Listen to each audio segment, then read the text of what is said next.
Episode 19, Part 07, Chapter 19. Chapter 19. Cloud and his companions left Wutai as quickly as possible, heading back into the winding mountains and bridges to where they had hidden their plane. Despite leaving her behind in the village, Yuffie continued to follow them. Eventually they had given up, and accepted the fact that no matter what they said, Yuffie would tag along with them anyway. They moved briskly out of the village. They were keen to get back to the cove where they had hidden the broken-down plane.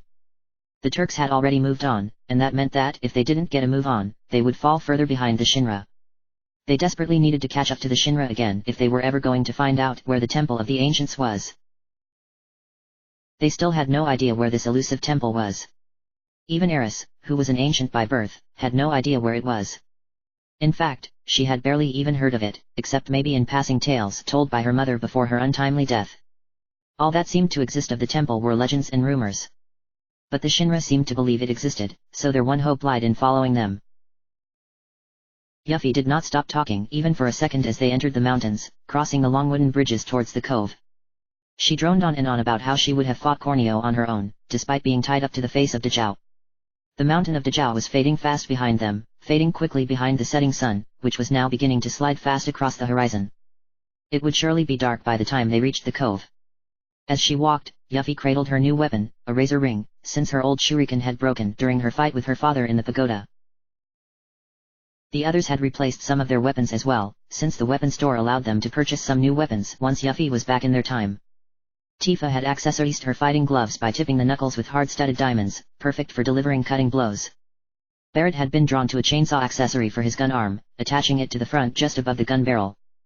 Vincent had even upgraded his gun to a short barrel, selling the old one as payment. Cloud was probably the only one who did not change his weapon. He didn't really feel able to part with his large buster sword. It almost had sentimental value, and he didn't feel right in giving it up just like that. They strolled quickly through the darkening mountains, keeping their voices low as they discussed where they should head. Eris suggested maybe they head back to Rocket Town and ask around there, but Sid assured her that there was no one in Rocket Town who would know anything about the Temple of the Ancients. Red 13 suggested they visit Cosmo Canyon again, and ask Bugenhagen if he knew the whereabouts of the temple, if it existed. Barrett suggested they go to Nibelheim and force information out of the actors there, but Cloud and Tifa quickly dismissed that idea. They didn't want to go back there if they could help it. After much argument and discussion, they finally reached the cove where the tiny Bronco was hidden. It was still secure at the top of the beach, the ocean surf moving in gently across the sand.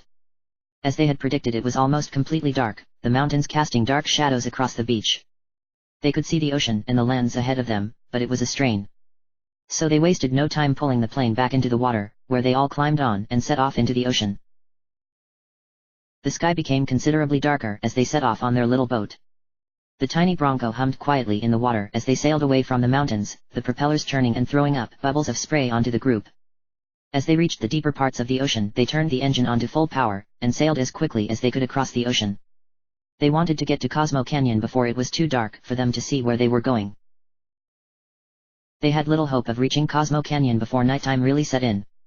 In fact, once Wutai slipped behind them, the sky was black and dotted with stars. All they could see was the faint gray of the ocean waves as they tilted over the edge of the plain, and the faint outline of land in the distance.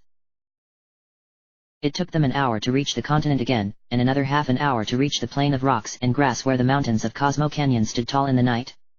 Small lights on the front of the tiny Bronco showed them the land just ahead of them, and up in the distance they could see the fiery lights of Cosmo Canyon, standing silently like a beacon. Unfortunately, they could not get close enough to disembark. The tiny Bronco's lights enabled them to see a few meters in front of them, but they were not able to show them the deadly rocks that lay beneath the surface of the ocean. The river was the same. Their buggy had been able to cross the river with ease, but the plane was nowhere near equipped to handle the unseen battering from jagged rocks. Sid was not prepared to let his precious plane become any more damaged than it already was, so it was impossible for them to land at Cosmo Canyon that night. "It's no good," said Cloud, as he looked around at the others. "We'll have to think of something else. We can't risk sinking the plane." He narrowed his eyes. He could barely see their faces in the night, their bodies darkened silhouettes. They could see him though, the Mako glow in his eyes shimmered faintly even in the night. He sighed. "I think we should just head to the nearest inn and try coming back when it's light. I doubt the Shinra will do much at night." The others all muttered amongst themselves. The nearest inn was probably a good few miles away, or even on the other side of the continent. Before anyone could grumble, Sid turned back to his controls and slowly turned the plane away from the shore. It turned steadily, the engine continuing to hum soothingly as they began to sail out into the ocean again. They tried to sleep as the plane drifted along. Cloud took the first watch, sitting next to the controls where Sid was piloting. The air pilot refused to let anyone else handle his precious plane, even if it meant staying up all night. The others all curled up as best they could on the back of the plane. At first it seemed an impossible task to sleep in such a small space, but pretty soon the sound of Barrett's loud snoring filled the nighttime air. They followed the coast slowly around the continent, Sid maneuvering the plane so that they stayed a safe distance from the cliffs to avoid being caught by the rocks. The ocean was calm and peaceful, and as Sid leaned over to look into the water he could see the dark silhouettes of fish swimming beneath the surface. Seeing them made Sid's stomach rumble, but he couldn't risk letting go of the plane so he could catch one with his spear. So he suffered with his hunger, and continued to steer. Gongaga passed them by, faint, flickering lights between the close huddle of trees keeping warm in the night. As they turned the corner of the continent and slowly headed north, a chill northern wind hit them and made Cloud shiver. He envied Vincent in his warm cloak, and Sid's thick jacket. Eris slept softly as the plane sailed along. She was huddled up close to Red 13, using the warmth of his fur as a blanket to keep her warm. The hound didn't notice the chill wind passing through his fur, but when a sudden strong gust blew across the bearskin of the ancient's arms, she woke and slowly lifted her head. "We're still sailing," she thought silently to herself. She looked at Red 13, watching as his tail twitched sleepily across the edge of the plane. The tail flickered over Barrett's face as he slept. Barrett's face twitched, and he pushed the tail aside, turning over and continuing to snore. Eris smiled. Everyone looked so peaceful. She couldn't think of anything better than this moment, all of them lying together peacefully underneath the stars. If only their situation wasn't so pressing, then they could all sit and enjoy this moment. She looked a little further along the plane and saw Cloud, staring out silently into the ocean. Eris opened her mouth to speak, but quickly shut her mouth. Cloud's eyes were closed, lost in thought. Eris laid her head gently on Red 13's breathing chest, and continued to watch him. After a few minutes Eris turned her gaze back to the north. The plane passed an embankment and opened up to reveal the next part of the continent. A bright glow caught Eris's eye and she slowly sat up, pushing her brown hair out of her eyes. Cloud saw it, too. It was not exactly hard to miss, for it was so bright and surrounded by many lights of numerous colors that someone would have to be blind to miss it. They were the lights of the gold saucer, shining brightly in the middle of the continent. The lights flared up into the sky, moving like dancers across the stars. Even from this distance they could hear the faint sounds of screams, coming from the amusement park's thrilling roller coasters and other games. Cloud, sensing that someone was watching him, turned to look at Eris. The young woman was looking back at him with a happy smile on her face. Despite the troubles that had occurred last time they visited the Gold Saucer, the park had been an exciting place to visit. It was also where they had picked up Cat Shi, the somewhat bad fortune-telling machine. The cat was curled up on the top of his magical mug, using his megaphone as a pillow. Cloud turned away from Eris and looked at the Gold Saucer, wondering if they could rest there. As he was looking out, something flickered and caught his eye. He looked back toward Eris, and gazed at the cliffs that were lowering steadily beside them. At first he saw nothing, and wondered if he had just imagined seeing something. He was about to turn away again, when the movement came again. Cloud narrowed his eyes, straining to see through the darkness. There it was again, a small light shining amidst the darkness. Cloud stared, wondering if maybe the night was just playing tricks on him. He rubbed his eyes, pushing back his own fatigue, and looked out again. The light was still there, faint but definitely visible, shining out from a patch of darkness. At first Cloud thought that it was a monster, until he realized that it was a simple electric light, coming from a small building that stood close to the edge of the small cliff. "Sid, stop," Cloud ordered. Sid did as he was told and brought the plane slowly to a stop in the middle of the ocean. Cloud carefully stood up on the plane, causing it to rock gently beneath his feet. The rocking caused the others to wake, Cat almost falling off his mog and into the water. Red 13 caught him just in time, catching him in his jaws and lifting him back onto the mog. Barrett, annoyed at being woken up, snapped rudely at Cloud in his usual, coarse language. Cloud ignored Barrett and pointed out at the light. Slowly everyone turned to look, and stared at the light. "What place is that?" asked Tifa, once they had all agreed that the light did belong to some sort of building. Cloud shrugged his shoulders. His eyes were heavy and his legs aching, desperate to move somewhere other than across the edge of the plane. Does it matter? He asked, rather snappishly. The point is it's a place to stop. He looked down at Sid. Can we land here? Sid looked up from his controls. I ain't no sailor. He snapped back. He was tired, too. All Cloud could see of Sid was the glowing orange light of his cigarette, which moved up and down as he spoke. It was becoming impossibly hard for them to see anything. Don't worry, Sid assured him, calming his tone. I'll set ya down on the beach further up. He turned the engine down to half power, and carefully steered the plane towards the thin river that separated the Corel and Forest plains. Cloud sat back down on the plane as it moved, feeling it rock precariously as he stood. Thankfully there were no rocks for them to fear on this side of the continent, and pretty soon the soft, sandy banks of the beach appeared alongside them. Sid pulled the plane slowly towards the beach before turning off the engine, letting it float forward on its own momentum before he jumped out and began to pull the plane onto the shore. When the plane was secure, Sid took out his cigarette out of his mouth and threw it onto the floor.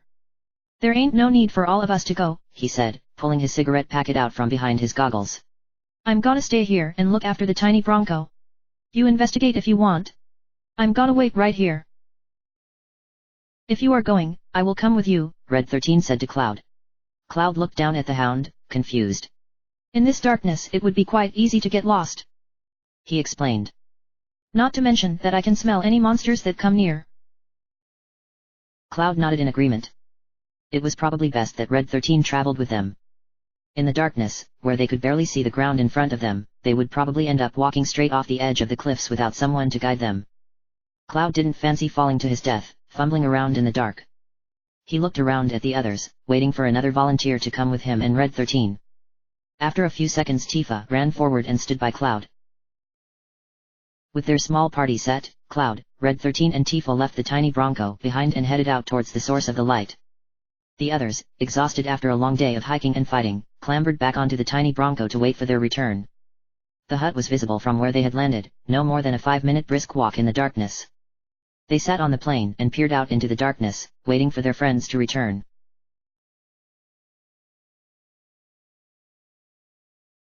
Tifa sighed with such relief as she, Cloud and Red 13 finally reached the hut. When they started walking she had not realized just how worn out her body was. Now her legs were aching, her muscles burning, and her gloves felt like 10-ton weights on her hands. She was even feeling a little bit dizzy, since she hadn't eaten or drank anything since Rocket Town. Cloud looked at her with concern, but did not say anything. Tifa's hair hung heavily across her face, but he could tell that she was exhausted. She looked ready to drop to the floor in a heap, and sleep until the next year. Cloud couldn't blame her. He felt the same as she did. No doubt the rest of them felt the same. They reached the hut. It looked to be nothing more than a hut, since it was built from simple wood that was dark from years of weathering, but still standing. Cloud figured it was an emergency store, built for travelers who needed to stop and get supplies, or simply to hide from monsters. The door was ajar, so Cloud peered inside. It was a shop. As he looked in his eyes fell on many shelves and cases that were full of weapons, armor, and other handy supplies. The shopkeeper was standing at the bottom of the stairs just beyond the door, sweeping at the floor vigorously with a strong, twig brush. Seeing nothing out of the ordinary, Cloud waved his hand down to Red 13, who was standing beside the door with his claws flexed, ready to fight if necessary. Seeing the signal Red 13 nodded and settled back on his haunches. He would wait for Cloud and Tifa outside the shop until he was needed. He yawned loudly and settled down on his paws, his eyes gazing up as Tifa and Cloud walked past him and entered the shop. Then he closed his eyes, keeping one ear alert for their return. The sudden change from dark to light hurt their eyes as they entered the shop. Tifa blinked while Cloud shielded his eyes with his arm, straining to adjust them so he could see what was ahead of him. The door swung slowly shut behind them, and as it clicked closed the shopkeeper suddenly became aware of their presence and turned in surprise. He stared at the two in surprise, surprised that there would be customers out at this time of the night. "Hey?" he asked. He rubbed his eyes and blinked as though he was dreaming, wondering if he wasn't just seeing things. Clearly he didn't get much business. When he realized he wasn't dreaming, he set his brush down by the stairs and walked over to Cloud and Tifa. "Oh, another customer. You sure picked an out-of-the-way place, but if it's the keystone you're looking for, you're too late. Don't have it." Finally Cloud's eyes adjusted to the light, and he could see the shopkeeper clearly. Keystone? He asked, tilting his head. He had never heard of the item before. He glanced at Tifa, who shrugged, and then walked off to one side of the shop to examine some of the items. Again, the shop owner seemed surprised and scratched his head in bewilderment. What? You didn't come here for that? He asked. Cloud shook his head in reply.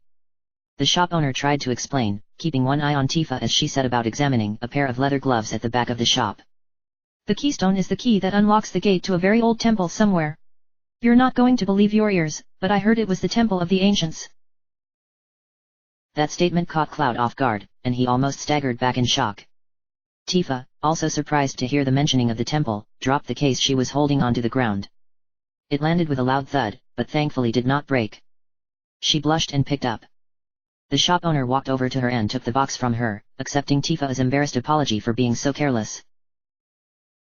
The temple of the ancients. Cloud muttered quietly to himself, thinking hard. Could it really be possible that out of all the places they could have stopped, they had stumbled on the one place that knew something about the temple of the ancients? It certainly appeared so. The shop owner put the box back on the shelf and looked at Cloud. He saw the young man's serious expression and laughed loudly.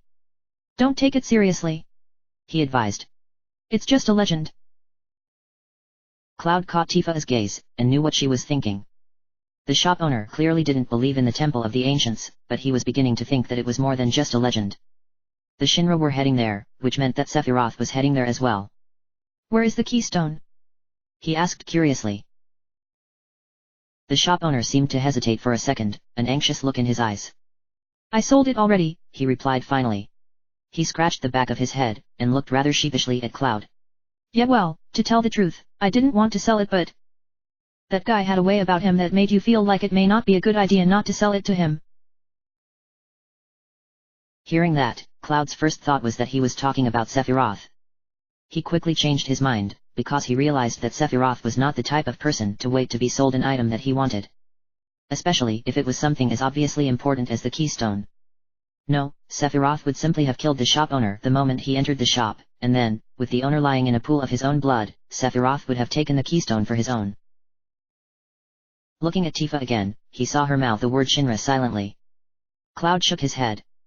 It wouldn't have been the Shinra either. Like Sephiroth, if the Shinra wanted something, they would not wait around and bargain.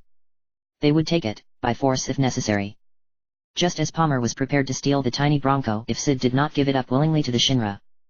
So if the Shinra didn't buy it. Who did you sell it to? Cloud asked, out of ideas. The manager of the Gold Saucer, the shop owner replied. He didn't notice Cloud sigh with relief under his breath, and carried on talking. Think his name was Dio. Said he was going to put it in his museum, then he took off out of here. That was all the information that Cloud needed. He nodded his head at Tifa, who bowed politely to the shop owner and then headed for the door. She opened the door, letting a cold breeze blow through the door. Red 13 opened his eyes and looked up at her as she came out. Cloud was about to follow Tifa, when he suddenly stopped and looked back at the shop owner, another question in his mind. Where is the temple? He asked, just out of curiosity.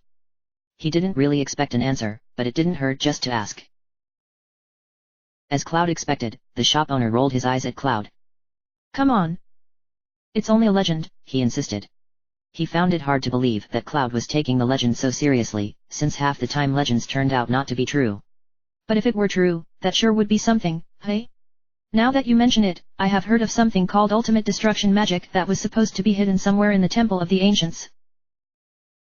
Ultimate destruction magic. Cloud repeated, his hand grasping the wooden frame of the door. Somehow those words left a dark feeling in the pit of his stomach, and sent a faint chill down his spine, but it could have been the wind and his hunger. He shook his head, and quickly headed out of the door, leaving the shop owner's desperate protest behind him.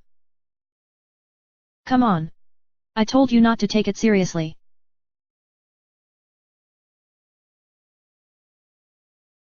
End of chapter. Episode 20, Part 07, Chapter 20.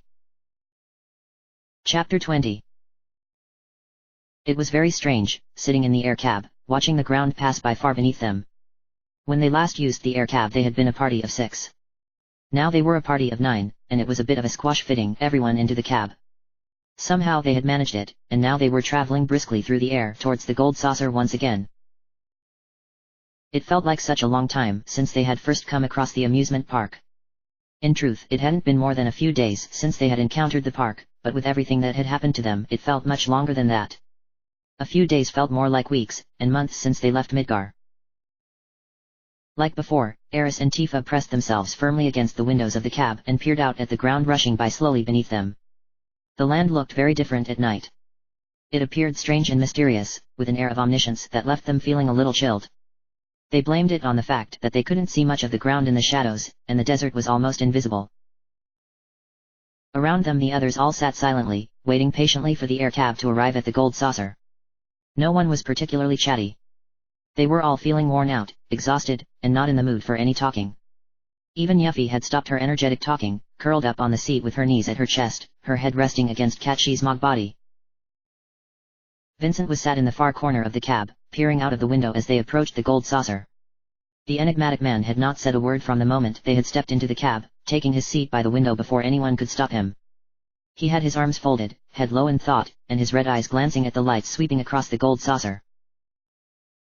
He was thinking about their journey so far, or, rather, his journey since he joined Cloud and his companions. He had left the cold comfort of his Nibelheim prison in the hope that he would come across Sephiroth and, more importantly, Hojo of the Shinra. So far he had encountered neither of the two, and was beginning to wonder whether he would ever find them. Cloud and the others seemed more intent on finding Sephiroth, but it was Hojo that Vincent wanted to find. Lucretia.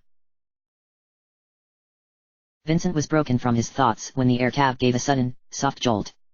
He looked up as the bright lights surrounding the cab became dark, suggesting that they had entered the tunnel leading to the gold saucer's entrance.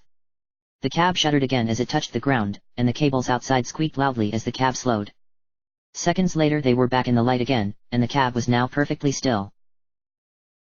Here at last, Eris muttered, pulling herself away from the window. She brushed herself off, sighing as she realized that her clothes had a few faint stains of dirt that she couldn't brush off.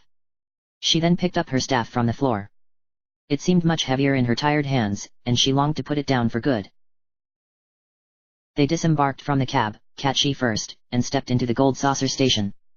It was just as they remembered it, with the man dressed as a baby chick plodding around in his big, heavy suit, and the woman waiting at the entrance to greet visitors. She seemed surprised to see visitors arriving at such a late time, but she still managed to greet them with a genuine smile. "Welcome to the gold saucer," she said cheerfully. Sid bowed his head to the young woman, amazed that someone could still be so cheerful so late at night. Leaving the others at the entrance to sort out the verification of the lifetime pass, Cloud walked through the main entrance and stood in the main station.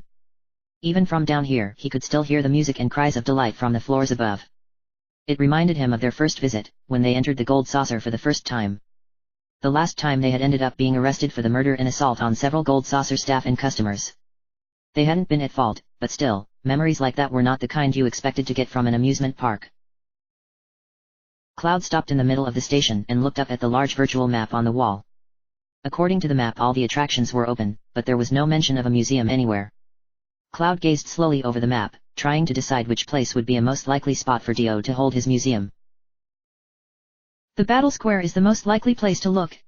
Cloud jumped and turned as Cat walked up and stood beside him. The cat put down his megaphone and sat on the Mog's head, letting his tiny red boots tap against the Mog's forehead. He lifted up his crown and scratched his head. "Feels weird being back here." Cloud nodded in agreement, but said nothing. He looked back at the map, gazing at the icon that represented the battle square. Cat was probably right, if Dio was going to hold a museum of special artifacts, the battle square was the most likely location. It suddenly occurred to Cloud that Cat never did find the answer to his fortune-telling. Cat initially joined their party for the sole purpose of finding the answer to a rather bizarre fortune reading he had given when reading Cloud's fortune. Cloud had asked Cat to locate Sephiroth but, instead of getting a direct answer, Cat's Mog had given the answer, "What you pursue will be yours. But you will lose something dear." Cloud turned to Cat, about to ask about the fortune reading. The cat was already moving, heading towards the transport pipe that led to the gold saucer's battle square. Before Cloud could say anything the Mog jumped in, and he zipped towards the battle square. The others walked in just as the cat disappeared down the chute, and looked at Cloud expectantly. Cloud shrugged his shoulders, and headed for the pipe.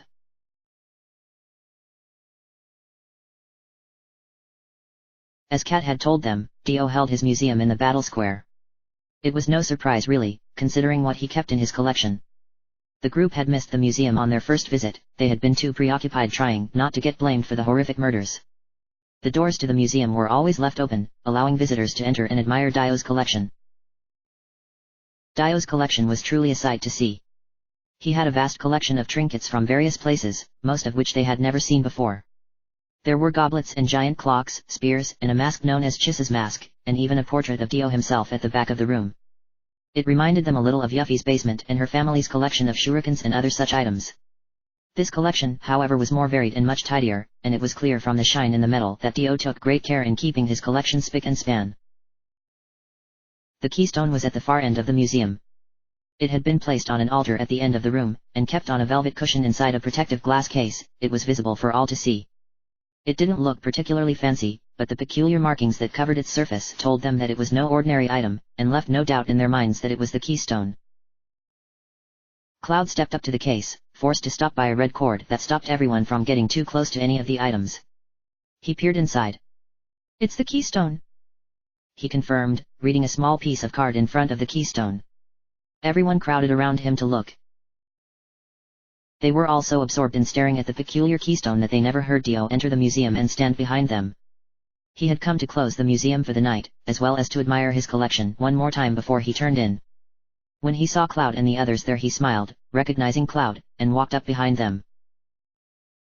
"Ha, ha, ha," he laughed. Everyone jumped up and spun around, their hearts skipping a beat in surprise, even though they hadn't done anything wrong. Dio grinned at the surprise he had caused, and looked at Cloud. "Long time no see, my boy." He glanced past Cloud to see what they were all admiring, and saw that they were looking at the keystone. You like that, hey?" Cloud glanced back at the keystone and nodded. On its own it was a rather strange but beautiful object. Although its markings were indecipherable, it left quite an impression on the human mind. Out of all of them, Eris had been the only one who did not jump when Dio came in.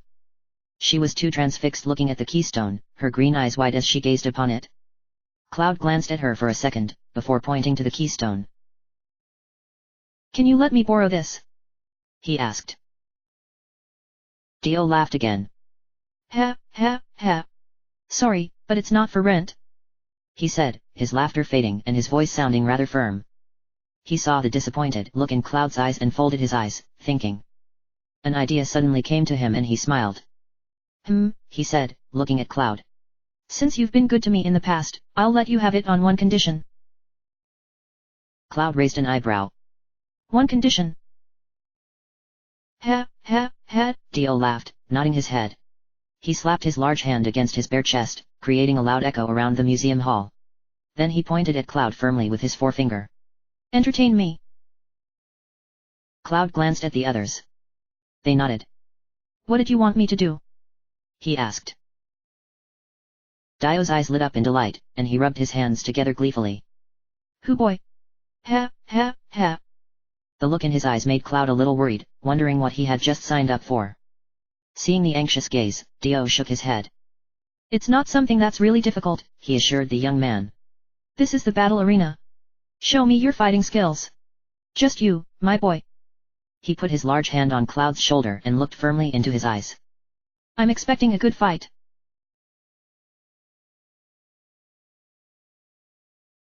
While Cloud was in the waiting room, preparing himself for the battles ahead, Dio led Tifa and the other companions through the side doors and up to the balcony that overlooked the battle arena. Dio had prepared excellent seats for them, and they could see the entire arena. Dio sat in his own personal box at the other side of the balcony, and did not join them. Tifa was anxious as she sat in her seat, her hands fidgeting nervously. She had heard many stories about the Gold Saucer's battle square, a lot of them not exactly favorable. Dio used real monsters in his fights. There were often reports of people being seriously injured in these fights. There had been no deaths, but that didn't make her feel any better. There was no way she could help Cloud if he got into trouble either, since thick glass barriers separated the balcony from the arena. All she could do was sit and watch and hope. Dio explained that the rules of the battle square were very simple. "You have to win," he had said to Cloud, before leading the others off. That was stating the obvious. The battle square fights were made up of 8 rounds, a single fighter against a selection of different, powerful monsters. With each round the fighter wins, a limitation is placed on them in the next round. These limitations ranged from status effects like blindness, to the removal of their materia, or, even, their weapons. They were allowed to fight in any way that they could, and could quit at any time. Dio assured Cloud that he didn't have to win all 8 fights, but he had to go as far as he could. Cloud agreed. He didn't have to wait long for his turn in the arena. The battle square was quiet at this time at night, and the entrant before him hadn't lasted even 2 rounds in the arena. The man came out, panting and sweating, his feeble-looking sword broken in 2. Cloud watched as he staggered out. A loud screech came from inside the arena, and Cloud turned as 2 of Dio's strong guards tried to push a bird-like creature back through the caged doors at the other end of the arena. Cloud swallowed. The call then came for him to enter the battle arena. Cloud swallowed again, surprised to find a lump in his throat from his anxiety. He raised his hand behind him and clasped it firmly around the hilt of his sword. He remembered Tifa's warning before he left them, echoing in the back of his mind. Don't put yourself at risk, come out if it gets too hard. Cloud pushed the lump in his throat away, and then ran through the doors into the arena. There was a chorus of loud cheers as he ran out. Cloud gazed upwards as he ran across a short wooden bridge. He saw the others behind the barrier, looking down at him. Yuffie was on her feet, jumping and cheering, with Sid beside her. The others were all sat solemnly. Tifa was the only one not looking at the arena. She was staring at the ground, overcome with worry. Cloud thought of saying something to her, but now was not the time. He turned back to the arena. The large wooden gates of the monster arena were already open, revealing the dark shadows that clouded his sight from seeing which monsters would appear first.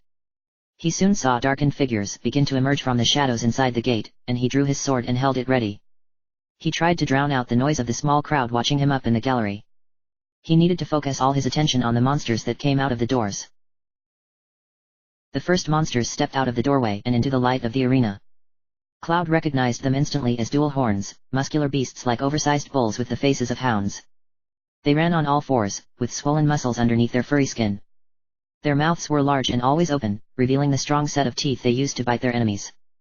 Their most lethal weapons, their horns, rose out of the sides of their heads. 2 long, thick, pointed horns, used to impale their prey.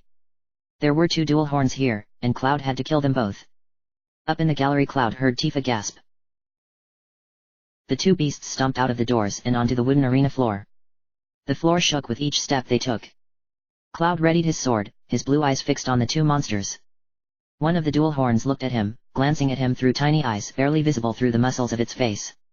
It growled deep within its throat, before suddenly charging at Cloud. Cloud barely had time to react. He had not expected the monster's sudden attack, and before he could realize what was happening the monster was right in front of him, its 2 horns lowered for a deadly strike. Seeing the flash of yellow from the horns Cloud hurriedly leapt to his right out of the way. He made it out of the way, but felt the creature's body scrape past his back. That had been close. Cloud stopped at the edge of the arena and turned to look at the dual horn, still charging past as it tried to slow and stop.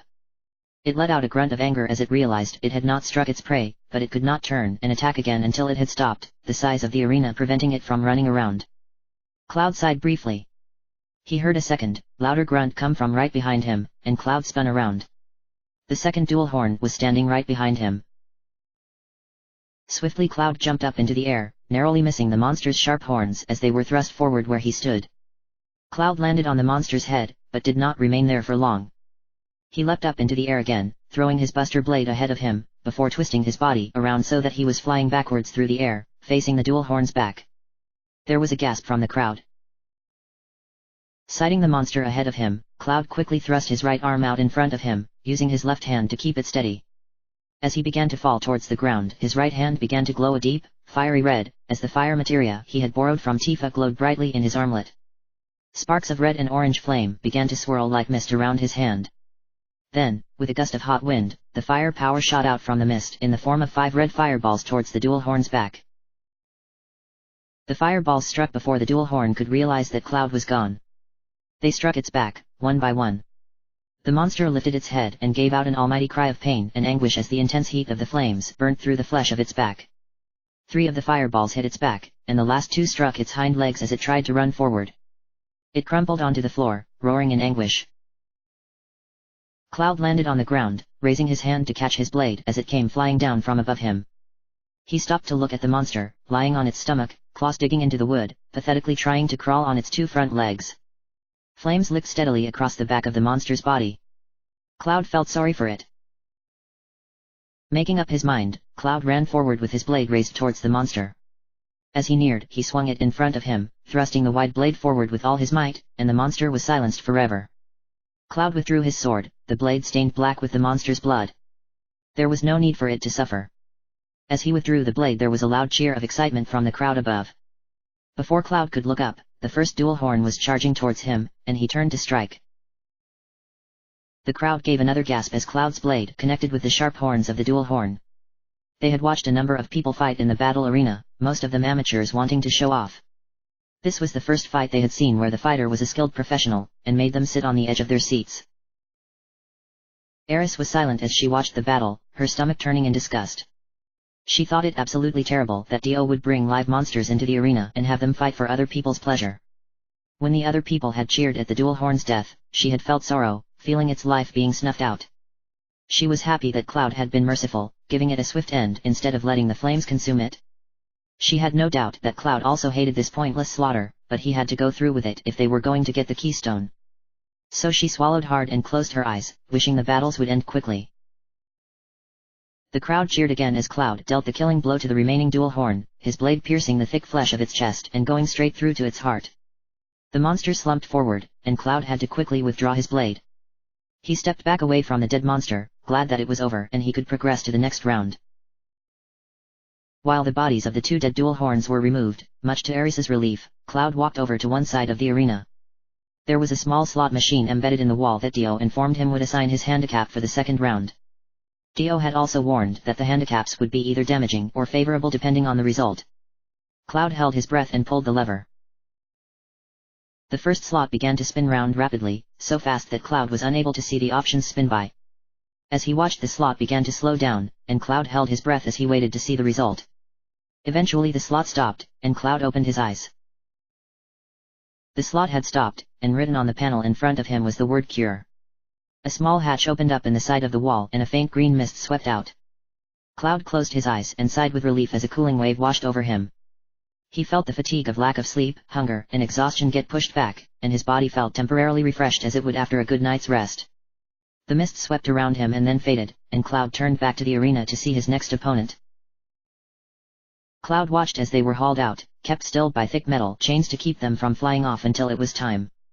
Cloud's next opponents were a pair of dragons known as ancient dragons. They were medium-sized dragons that walked on their hind legs, their front arms shorter than their legs. Their wings were made of thin leather that made them very agile flyers, using their agility for their attacks rather than their claws. The claws were merely to grip onto prey, holding them still while the dragons attacked them with their sharp teeth. Beady dragon eyes glared out from the dragons' long snouts, letting out a painful screech as they struggled to break free of the chains. With his sword lowered by his side, Cloud stepped back onto the arena floor. He stopped just inside the red circle that designated the starting point for the fights, and looked over at the two dragons. They were both about twice the size of Cloud, fully grown for their species. The two dragons screeched loudly as they glared round at the arena, their wings flapping wildly, desperate to break free of the strong chains that kept them from flying away. One of the dragons tried its hardest to fly forward, thrusting its head forward and flapping its leathery wings mightily. The two guards holding onto the chains struggled to hold onto it, barely able to keep the dragon down. Realizing it couldn't get free, the dragon turns its head completely around and snapped its jaws at the guards, trying to bite his hands off. The guard jumped back, startled, but did not let go of the chain. Dio, who was still watching the fight from the safety of his own private box, stood up and waved his hand down to the guards, signaling the dragon's release. The guards hurriedly began to unlock the chains, moving quickly since the dragons were becoming angrier at their captivity. Eventually, the last chain was unlocked, and the two dragons shook themselves free of their shackles. The guards fled as the dragons flapped their wings and rose up into the air, flying up as high as the balcony where the crowd gasped and awed at their majesty. They may not have been like the dragons of legend, but they were still amazing creatures to look at. On the ground, Cloud too was awed by the majestic flight of the two dragons. In awe of their slender, sleek bodies and perfectly detailed scales, and the way their tongues licked out of their mouths to taste the air. Cloud shook his head and steadied his sword. This was no time to be in awe over dragons.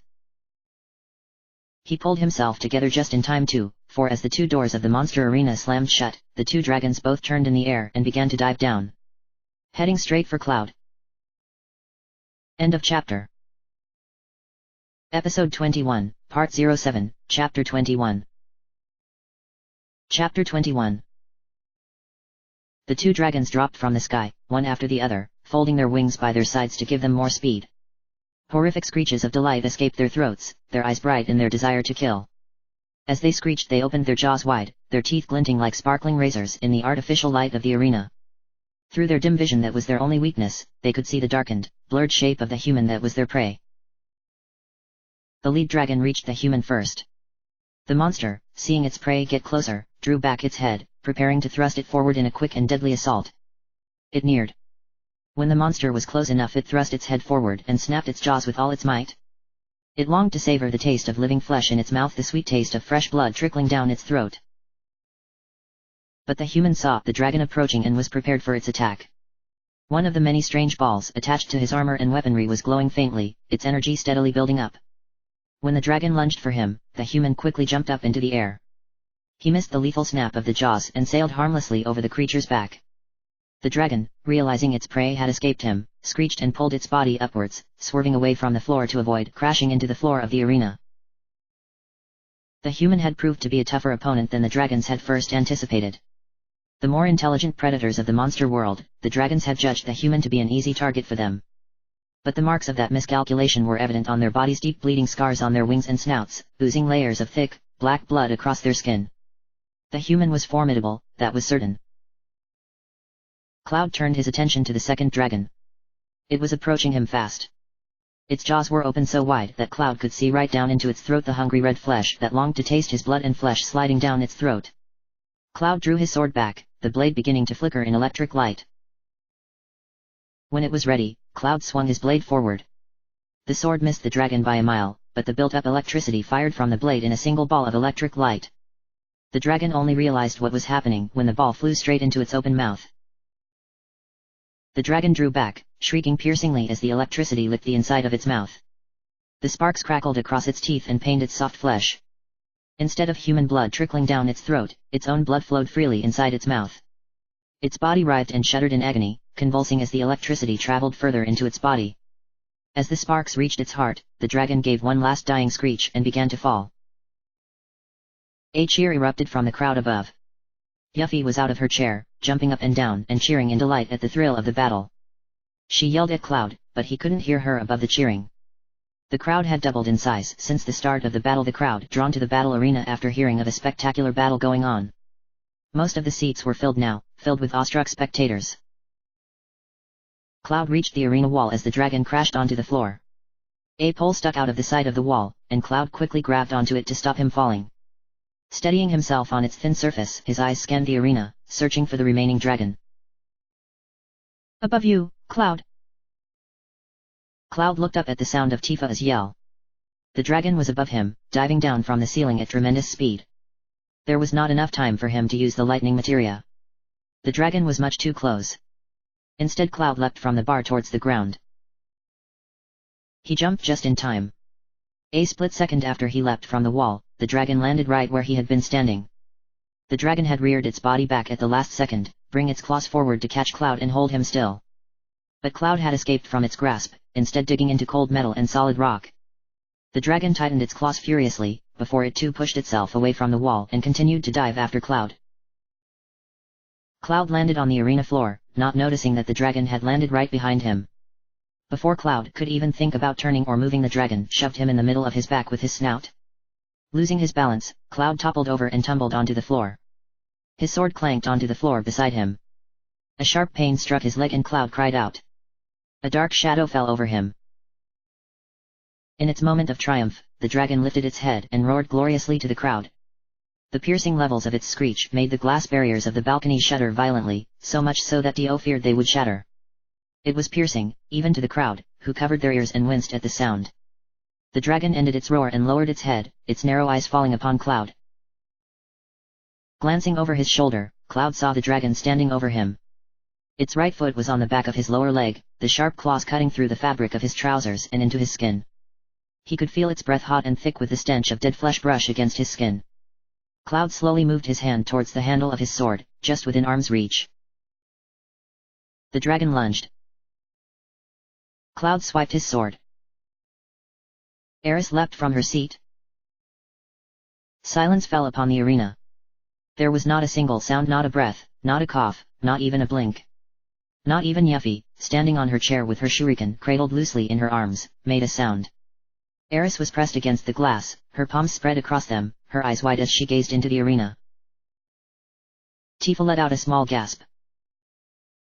In the center of the arena stood the dragon, caught in mid-lunge, motionless. Its head was frozen in the middle of that lunge, its jaws wide and its teeth glaring, but the dragon's eyes had forever lost their vicious sparkle. Its arms were spread wide but unable to move. Not even its clawed fingers were able to twitch. Lodged in the middle of its chest was the blade of Cloud's sword, with black blood oozing steadily down the side of the blade. Slowly, carefully, Cloud withdrew the blade from the dragon's chest. The blood stuck to the blade as he drew it out, seeming like black glue that stretched disgustingly across the metal. When the blade was free, Cloud pushed himself back and stood up, his leg coming free easily from the dragon's slackened grasp. The dragon remained frozen for a few seconds more, its lifeless eyes glaring emptily at Cloud. Then, finally, it began to fall. Its arms fell limp. Its wing crumpled up like paper against its body. Its head fell forward. The dragon landed on the arena floor at Cloud's feet, its tongue lolling limply out of its mouth. At that moment the silence broke and the crowd erupted into cheer.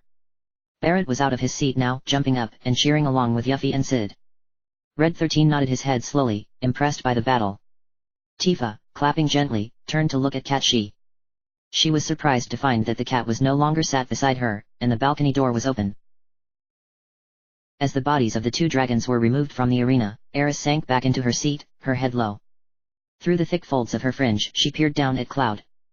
Eyes closed and sword lowered, he was breathing heavily. She watched as he reluctantly headed for the slot machine, to determine the handicap for the next round. Yes. She realized. There were still more rounds to go.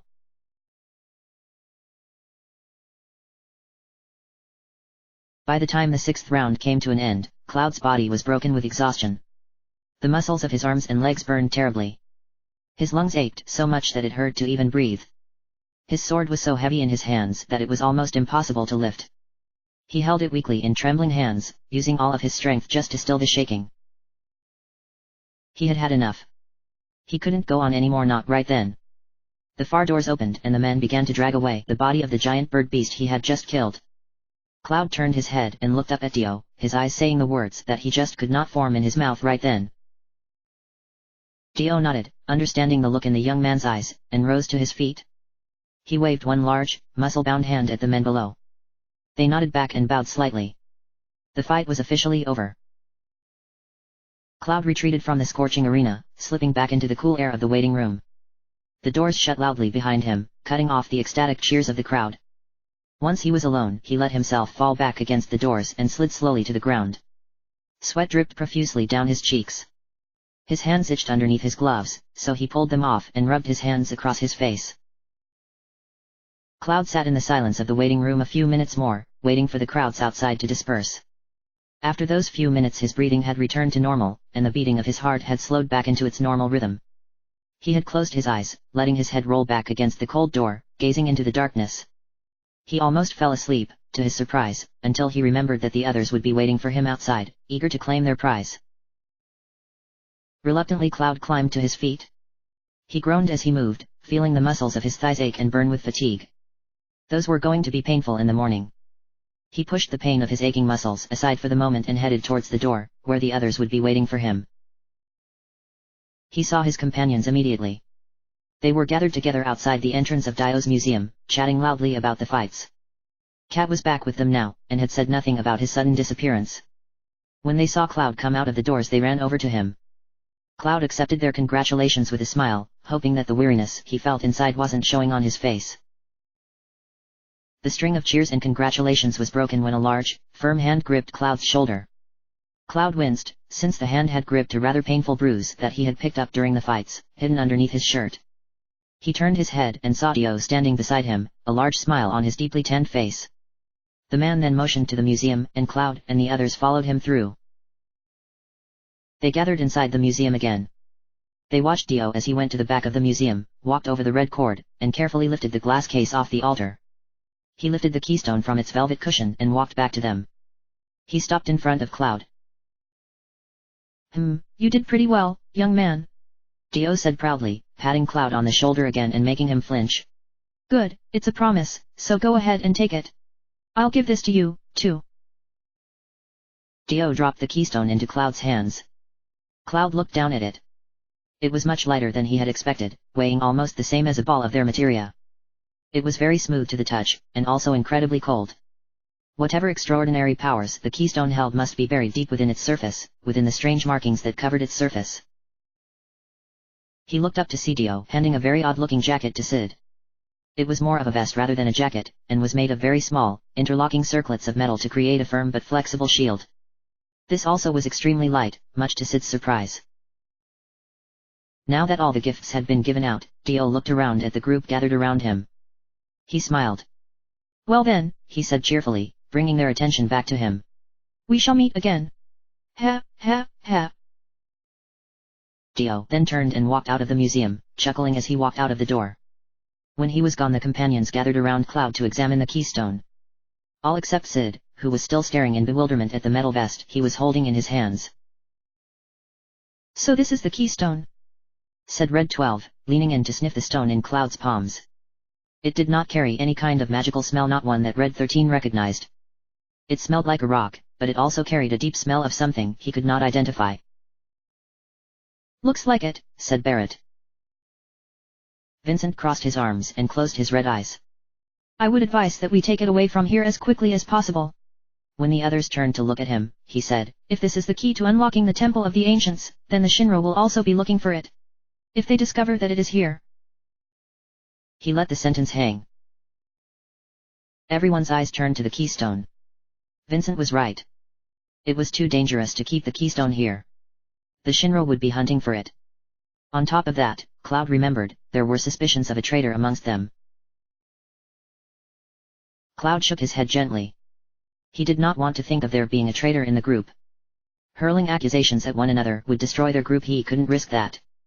He looked around at the worried faces of the others. Were they all thinking the same?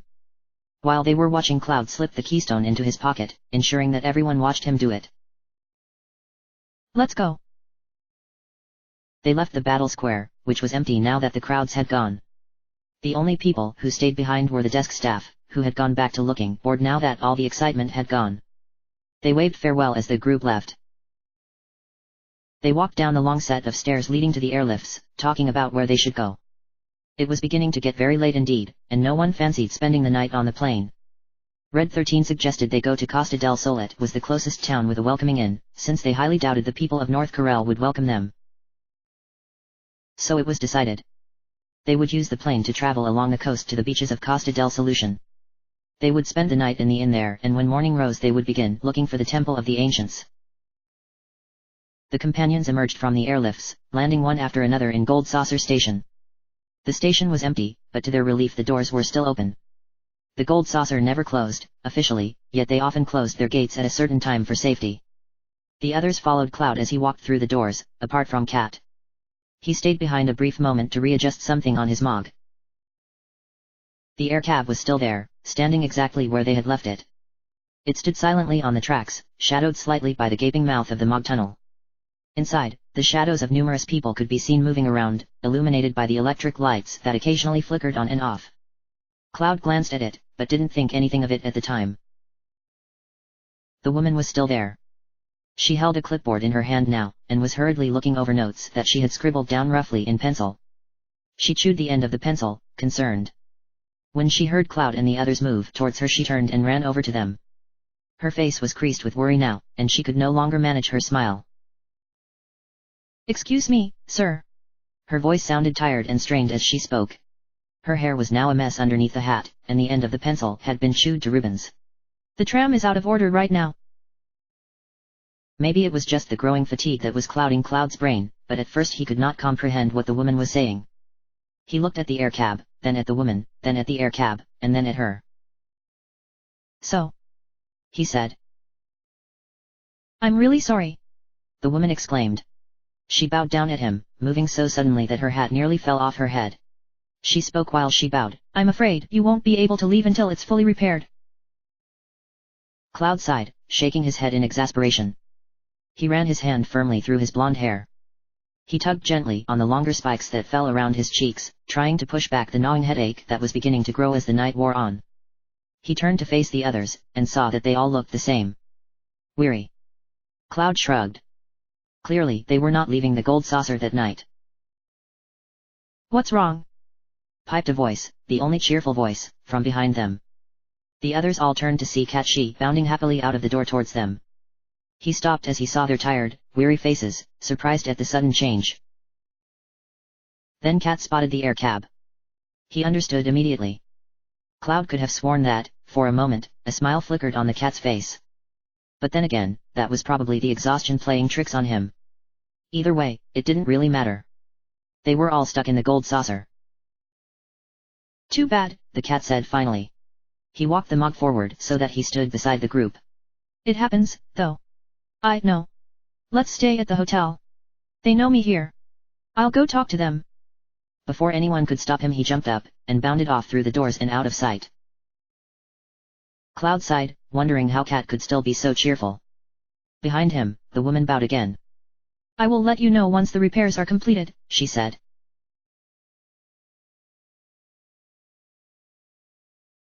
At first Cloud didn't say anything. He looked around at the interior of the hotel with wary eyes, wondering what kind of horrific world he had stepped into. The hotel was located in the Ghost Square, and was built to look exactly like an old haunted house. Directly in front of the hotel was an artificial graveyard filled with ancient tombstones. Carved onto the front of these tombstones had been names, the name of all the different area of the gold saucer. The tombstones weren't exactly tombstones, but rather the hidden airlifts leading out of the square. Inside the hotel was not a comforting sight either. The main hall where they stood was tall and grand, with tables covered in dust and grime. An old grandfather clock was ticking silently by the wall, and the floorboards creaked loudly under their feet. There was a warm fire burning apparently, for it was only artificial with 2 ghosts sat comfortably in chairs around it. Eris had received a terrible shock when she went up to the main desk to ask about their rooms. There had been no one behind the desk when she approached, and rang the bell to call for assistance. When she touched the bell there came a deafening scream, and then a large dummy of a dead desk clerk fell down and hung in front of her, its neck tied to a rope and its head lolling in front of her. What scared her more was that the dead clerk spoke. In fright she had screamed and jumped back into Sid's arms, where he caught her. We don't usually get the chance to be together like this, hey? Cat said happily, once the major shock of the haunted hotel had passed. He still sounded cheerful, even in this gloomy place. He turned to Cloud. Cloud, how about it? Can you tell us what's happened so far? I don't really know what's going on because I wasn't here in the beginning. Cloud, his attention broken from the figures of the ghost, which were flickering in and out of sight like the flames of the fire, turned to find everyone looking at him. Yeah. He heard Sid exclaim. I'm all for it. Good idea, Vincent agreed, slowly nodding his head. He gazed at Cloud from behind the long lengths of black hair that fell around his face. Cloud met the gaze of those red eyes, feeling the intensity of their stare as he waited for Cloud to explain. I've been here since the beginning and I still don't know what the hell's going on either, Barrett snapped fiercely. He banged his fist loudly on one of the tables as he spun around to face Cloud. Cloud, the hell's going on? Come on, tell us. Cloud looked around at the others. Tifa, Eris, Red 13, Yuffie. They were all looking at him expectantly, waiting for him to explain what was going on. For a moment Cloud began to feel angry. Why did they always turn to him for explanations? He was as confused as they were about the whole situation. He had no idea what was going on, other than what they all already knew. Still, the gazes of the others refused to look away, so Cloud took a deep breath and swallowed the faint, rising anger. All right, I'll give it a shot. He began. He took another deep breath and sighed. Phew. We are going after Sephiroth. Sephiroth must be in search of the Promised Land. The Promised Land? Asked Sid, confused. Cloud nodded. He had forgotten that Sid, being the newest of their group, had not been told everything about Sephiroth, the Ancients, and the Promised Land. A land full of Mako energy? He explained. Or at least that's what the Shinra believe. I don't know if it actually exists. The Cetras returned to the Promised Land, Eris continued, taking over since she, as an ancient herself, knew a little bit more about the Promised Land than Cloud. A land that promises boundless happiness. Cetra? Asked Barrett. That's some kinda disease. Eris turned around to face him. That's what the ancients call themselves, she said to him. Hey, didn't you listen to the elders at Cosmo Canyon? Barrett shifted uncomfortably where he stood, not wanting to admit that he hadn't listened to the elders at all. Eris sighed and turned back to the others. You don't know where the promised land of the ancients is. You search and travel, until you feel it. Like you just know. This is the promised land. Eris, said Cloud, looking at her. Can you feel it too? Eris closed her eyes in silent thought, quietening her mind as she searched to hear the call of the planet. She could barely hear it. The gold saucer was so vast and full of people and noise that the calls could barely reach her soul. But they were there, all the same. Eventually, she opened her eyes and looked at Cloud. I think so, she said finally. So Sephiroth is traveling the world because he's searching for the promised land, said Tifa, summing up everything that Cloud and Eris had said. She shook her head vigorously, her forehead creasing in confusion. She looked up. Is that it? She said. Slowly Eris shook her head. That, and one other thing he's searching for, she said carefully. She looked at Cloud, knowing that he knew what she meant. Cloud met her gaze. The look in his eyes showed that he did know what she meant, and that it filled him with the same dread as it did her. The black materia. An ominous silence fell down upon the group. None of them had heard about the black materia before, but they all knew what it meant. The black materia. The ultimate destruction magic. Thinking about it left a strange, dark chill in their hearts, making them shudder. The black materia was rumored to lie inside the temple of the ancients. If Sephiroth was aiming to get a hold of the black materia, who knew what would happen to the planet? Cat, who had been lying on his stomach on top of the Mog, sat up. I heard from Dio that a man in a black cape was looking for the black materia, he said. The black cape men. They had encountered a bunch of those people in Nibelheim. They had been like walking zombies, their bodies covered in black robes to hide their faces, twitching and shuddering as though overrun by a terrible fever. Imprinted on their arms had been a number, presumably some kind of designation. There had been only two thoughts on their minds, finding Sephiroth, and joining in the reunion. As Cloud remembered, he felt a sharp pain in the back of his head. What was the reunion that Sephiroth and the Black Cape men kept talking about? What reunion? And what was wrong with those men? Cloud shook his head faintly, pushing away the faint pounding and dizziness that plagued his mind. When that brief dizziness passed by, he realized that Tifa was talking.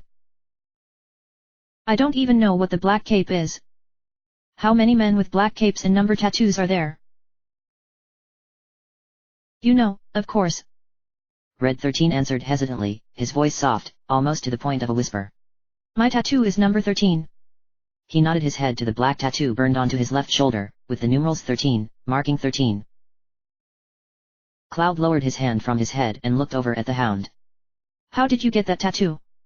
He asked Red 13 curiously. Red 13 looked down at the deep, blackened mark of the numerals. Hojo put it on me, he said with a snarl, curling his furry lip in a sign of disgust. Everything else is just war scars, but the number was done by Hojo. Tifa gasped. So there are at least 13. She exclaimed in horror. You know, Eris said, her voice seeming as hesitant as Red 13's. I think Hojo did something to those men in the black capes. But I don't know what it has to do with Sephiroth though. That's why I think we should just go after Sephiroth himself. Yeah, me too, said Barrett, once again banging his gun arm on the edge of the table, making Yuffie jump and the holographic ghosts flinch in their seats. It's all just too damn confusing. And? Eris began. Her voice suddenly seemed to choke and she halted, unable to speak anymore. She turned pale, but only Cloud noticed. I'm sorry, forget it. She cried out suddenly. I think I'm tired. I'm going to bed now. Before anyone could stop her, Eris suddenly ran past the group and darted up the creaking stairs to the bedrooms. She ran to the room assigned to her and threw open the door, running inside and slamming it shut behind her. When the echo of the slamming door faded, the others all looked at one another in surprise, completely taken aback by Eris's sudden departure. What was that, all of a sudden? Cat, she exclaimed, voicing everyone's thoughts. Yuffie was outraged. What? That's it? I'm going to bed. At first everyone thought she was just reciting Eris's departure, until she too began to run up the stairs towards the bedrooms. The group below watched as Yuffie also ran into one of the bedrooms, also throwing open the door and slamming it shut. Cat looked back at the others in dismay. This conversation had suddenly taken a turn for the worse, and he didn't know how. Is that all? He asked, disappointed. How about the black materia? Cloud shook his head. You wouldn't understand even if I told you, he said caustically. He had had enough of this conversation as well. It was late, he was tired, and the pounding in his head just seemed to increase as the conversation went on. Now all we gotta do is take action. Barrett shouted loudly, making Cloud cringe. Did he have to be so loud? Barrett, however, didn't seem to notice as he continued to shout, We're starting tomorrow. Then he ran up the stairs, his big, heavy boots creating loud thuds to join in the chorus of never-ending creaks. When Barrett had disappeared up the stairs, Red 13 walked slowly over to Cloud. Cloud, he said quietly, a concerned look on his face. I'm number 13. Am I going to go mad, too? Cloud looked at Red 13, unable to answer.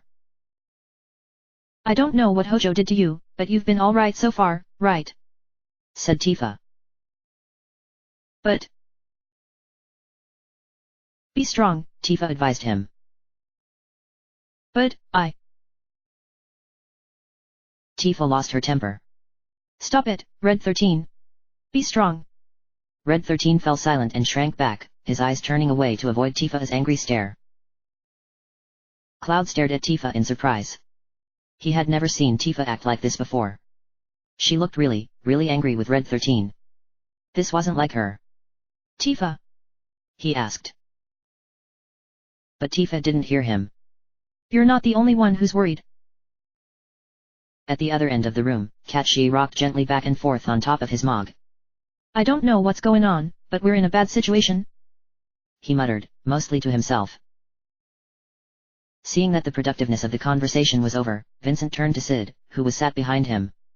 Hey Sid, let's go back to our rooms. He stopped and blinked, gazing upon the chair.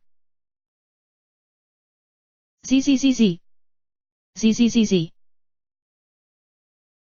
Sid was already asleep.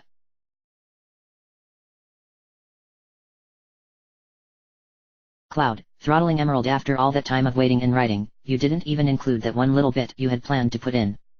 What was the point in all that daydreaming then, you baka? End of chapter.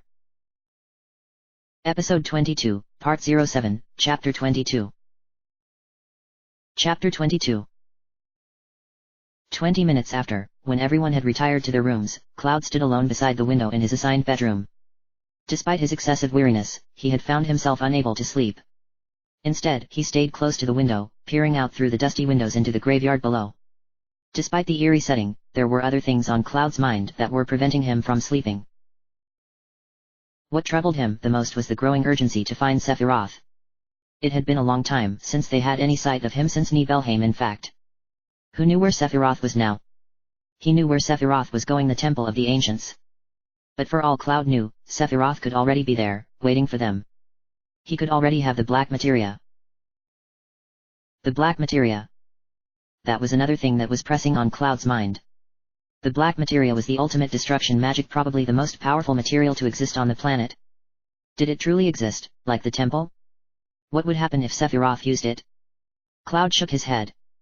He didn't want to think of that. They would just have to stop Sephiroth before that happened. Still, there was a fear deep inside him that, just maybe. He was interrupted from his thoughts by a loud knock ringing on his bedroom door. Cloud turned his head and glanced at it through the corner of his eye.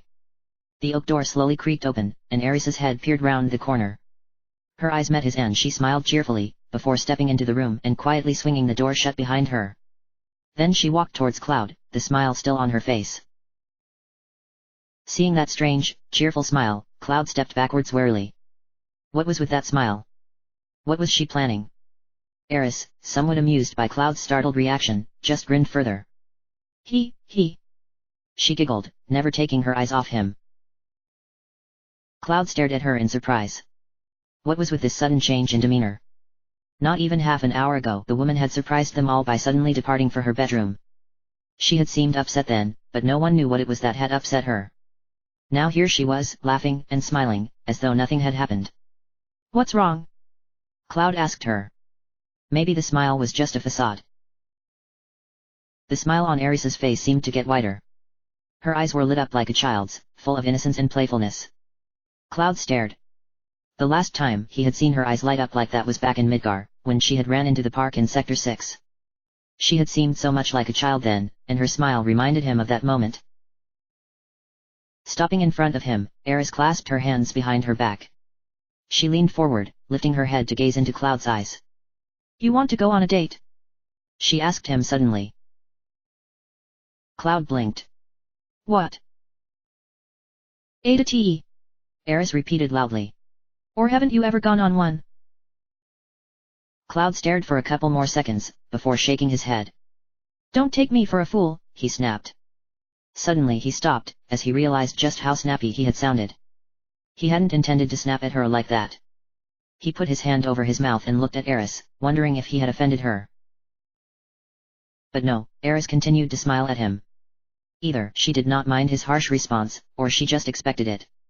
Whatever the reason, it did not dent the woman's smile even a notch. Hey, she said playfully. A little touchy, aren't we? Before Cloud could reply, she ran behind him, placed her hands between his shoulder blades, and began to push him towards the door. Oh well, come on. Let's go. Hey, Cloud protested, trying to turn his head around to glare at her. But when he saw her happy, determined face, he sighed. He wouldn't win against her. So he gave up his struggle for freedom and let her shepherd him towards the door. The hotel corridors were shadowy and quiet now. The other companions had all gone to bed and were sleeping silently in their rooms. Barrett's door was ajar, and as Cloud and Aris walked past they could hear the big man snoring loudly. Through the shadows they could even see him, sprawled out across his bed, his sheets in a tangled mess around him. Katshi was at the end of the corridor by the stairs. The Mog body was bent over slightly, its arms hanging loose. Kat's body was curled up on top of the Mog, sound asleep. Or at least he appeared to be sleeping. As the two approached they noticed that there were no mechanical sounds emanating from the cat, indicating that he had somehow turned himself off. Silently they began to walk down the stairs. Cloud led the way, walking down carefully so that the stairs would not creak loudly underneath the weight of his heavy boots. Aris walked silently behind him, her hands plastered across her mouth as she stifled a giggle. It was so funny, they were like naughty children creeping out of bed in the dead of night. This was like a mini-adventure to her. They tiptoed through the main hall with haste, relieved that the spooky holographic ghosts had been turned off for the night. When they finally emerged from the hotel, Aris ran forward to the center of the graveyard. She stood amidst the old stone tombstones and stretched, pushing her arms high up above her head. Behind her, Cloud leaned against the closed wooden doors and sighed heavily. But he had no time to rest, for Aris quickly ran back over and grabbed his hand, dragging him towards the grave tube that would take them both back to the station. Cloud had no choice but to comply. Aris was in the mood for fun, and no amount of protesting would make her change her mind. They entered the transport tube together. When they approached the gravestone-marked station, the ground in front of the stone fell open, revealing the tunnel. They jumped in together, and it carried them swiftly all the way down to the station. Wind gushed past their ears and Aris laughed in exhilaration. Cloud glanced at her. The wind gushed so loud past his ears he could not hear her laughter, but he could see it shining on her face. They zipped past all the levels, and eventually reached the station. They burst out of the tunnel with a soft pop as the wind pushed them up and into the air. They seemed to hover for a minute before landing safely on the ground. Aris shook her head, pushing her hair back into place. Those tubes were fun to travel in. While Aris was sorting out her clothes and her hair, Cloud looked around the station. The main doors were shut now. Even if the cable car were fixed they still would not be able to leave Gold Saucer that night. He turned around to face Aris, when he spotted one of the Gold Saucer staff standing beside the tubes. When the young man met Cloud's gaze he gave them an exaggerated bow and spoke. Tonight's enchantment night. All the attractions are free, he announced, his voice filled with excitement. He stood up and waved his hand at one of the tubes beside him. How about it, you two? There's going to be an entertaining show in the event square. Hearing that, Aris spun around to face Cloud. The look in her eyes said it all. Her green irises sparkled at him in anticipation. Come on, let's go. Without even waiting to hear Cloud's answer she turned and ran for the tube marked for the event square. She jumped in without hesitation, letting the wind carry her swiftly to the upper floors. Cloud sighed and headed for the tube. Was there any point trying to say no? He took the tube straight to the event square. Eris was waiting for him beside the exit, jumping up and down on the tips of her toes, pointing through the door. There was a lot of noise beyond that door, a lot of cheering and chatter, and the blazing glow of fluorescent lights. Cloud hesitated, but Eris simply grabbed hold of his hand and pulled him rather roughly through the door and onto the balcony. The event square certainly was packed. Nearly all of the benches were filled to the brim with cheering, squawking people. It seemed as though the show had not started yet, for the stage at the far end of the square was empty. More fluorescent lights were beginning to flicker on and light the stage. The sound of the cheers grew louder at this, for they were eager to see the exciting show. Once again, Eris's eyes lit up in sheer delight. Her hands, clenched together in front of her, trembled in exhilaration. She ran forward to the edge of the balcony and peered down into the crowd. She wanted the best seats for the show. Some place where she could see everything. But as she quickly found out, the choice of seating was not going to be a problem. For as Eris leaned over to see past the crowds, another member of the Gold Saucer staff, this time a young woman in her early 20s, walked over to her and Cloud. "Congratulations!" she said loudly, making Eris jump. She was forced to shout, for the cheers of the crowd drowned out her voice. "You are our 100th couple today. You two will be the leads in tonight's show." The response she got to this announcement was a mixed one. Cloud stared, horrified, his blue eyes widening into an expression of shock and horror. "Wah," was about all he could muster for a reply. Meanwhile Eris, who was already high from the waves of exhilaration roaming throughout the park, squealed in delight.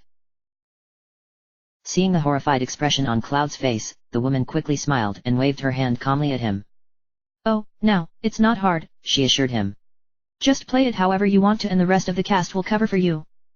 She then turned away and began to walk across the balcony to the staff doors. Pausing for a moment, she looked back and motioned for Cloud and Eris to follow her.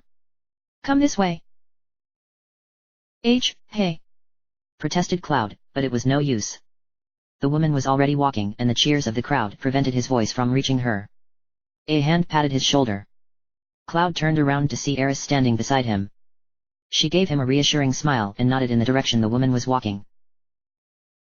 "This sounds like fun," she said. She moved in front of Cloud and turned to face him. "Come on Cloud, let's do it." Like before, she took his hand firmly in hers and began to drag him after the woman as she led them towards the stage. He would do this play whether he wanted to or not.